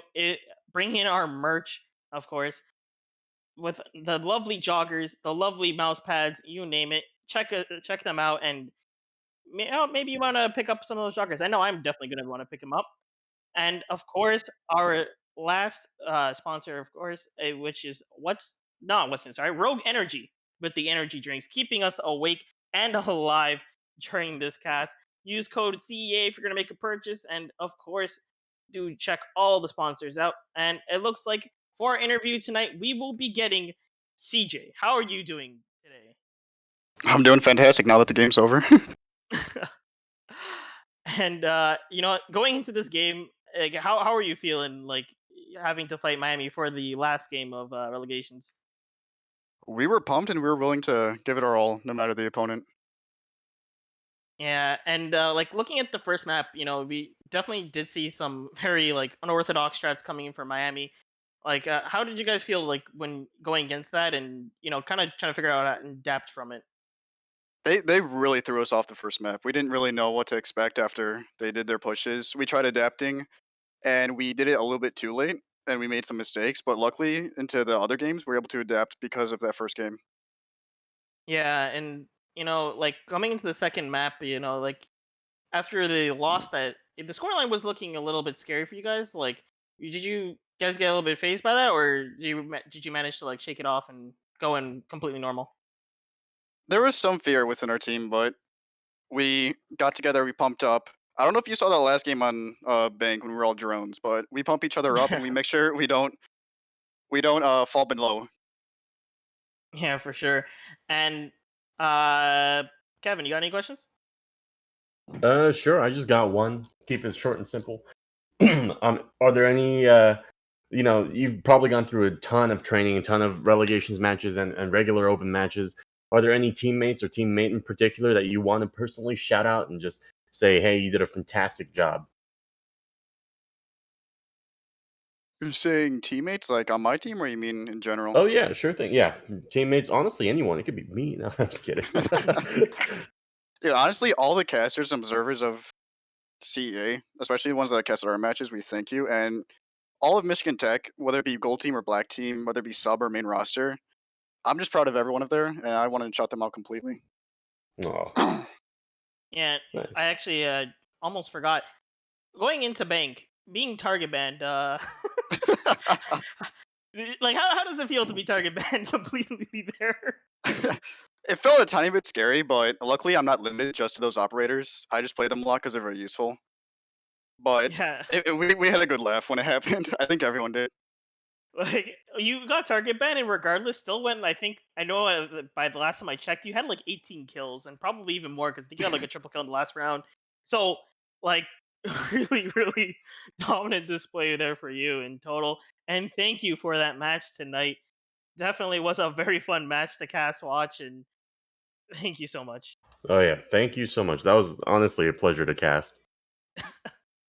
Yo, CJ, we gotta scrim sometime. Yeah, yeah. Hit me up in in the DMs. Oh yeah, let's get it. And of course, thank you all for watching tonight for our last game of spring 2020. I hope you all had a really good season. I know I definitely did.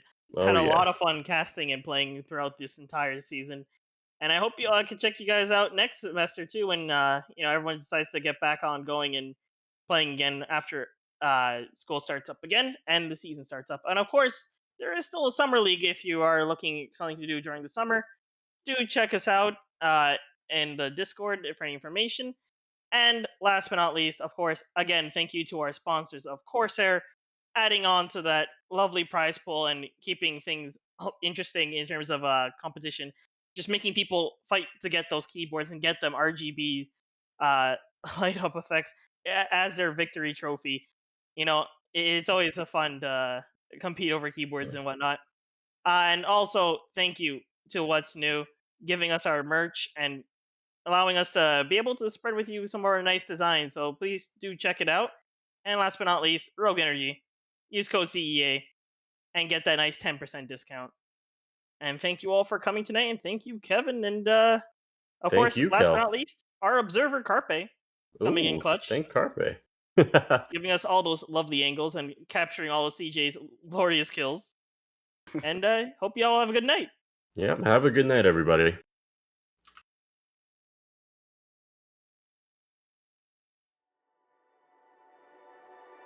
Okay. Poggers. Thanks again for the observing and casting, boys. Yeah, anytime, man. Uh, do you play ranked often? Yeah. All right, yeah. Wait, Wait, what do you mean? I'm trying to get carried, bro. There's actually a tweet I was about about me to say, recently. I think your headset's still transmitting through the stream. Because every single time Kevin talk, I can see it spike.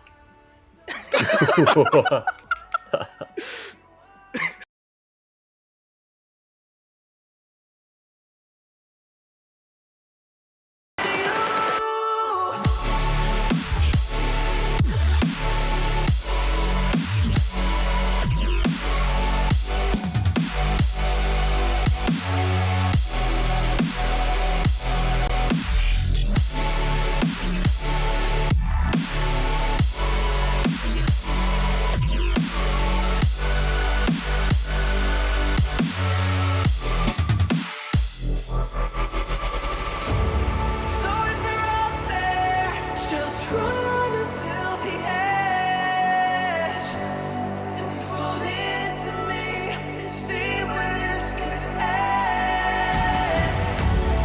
We go alive and leave this world behind.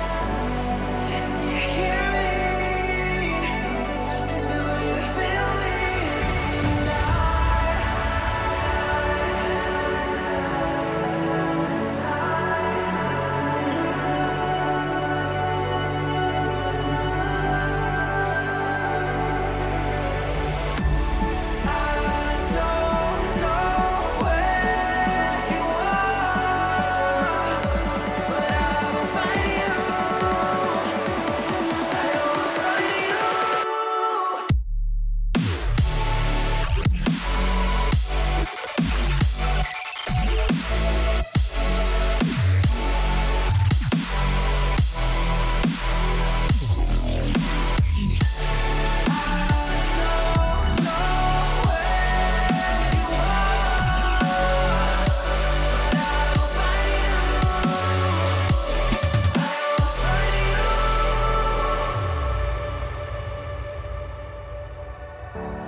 Wishing that I could run away with you.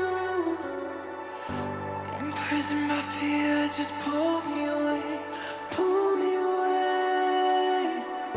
Secret fantasies of me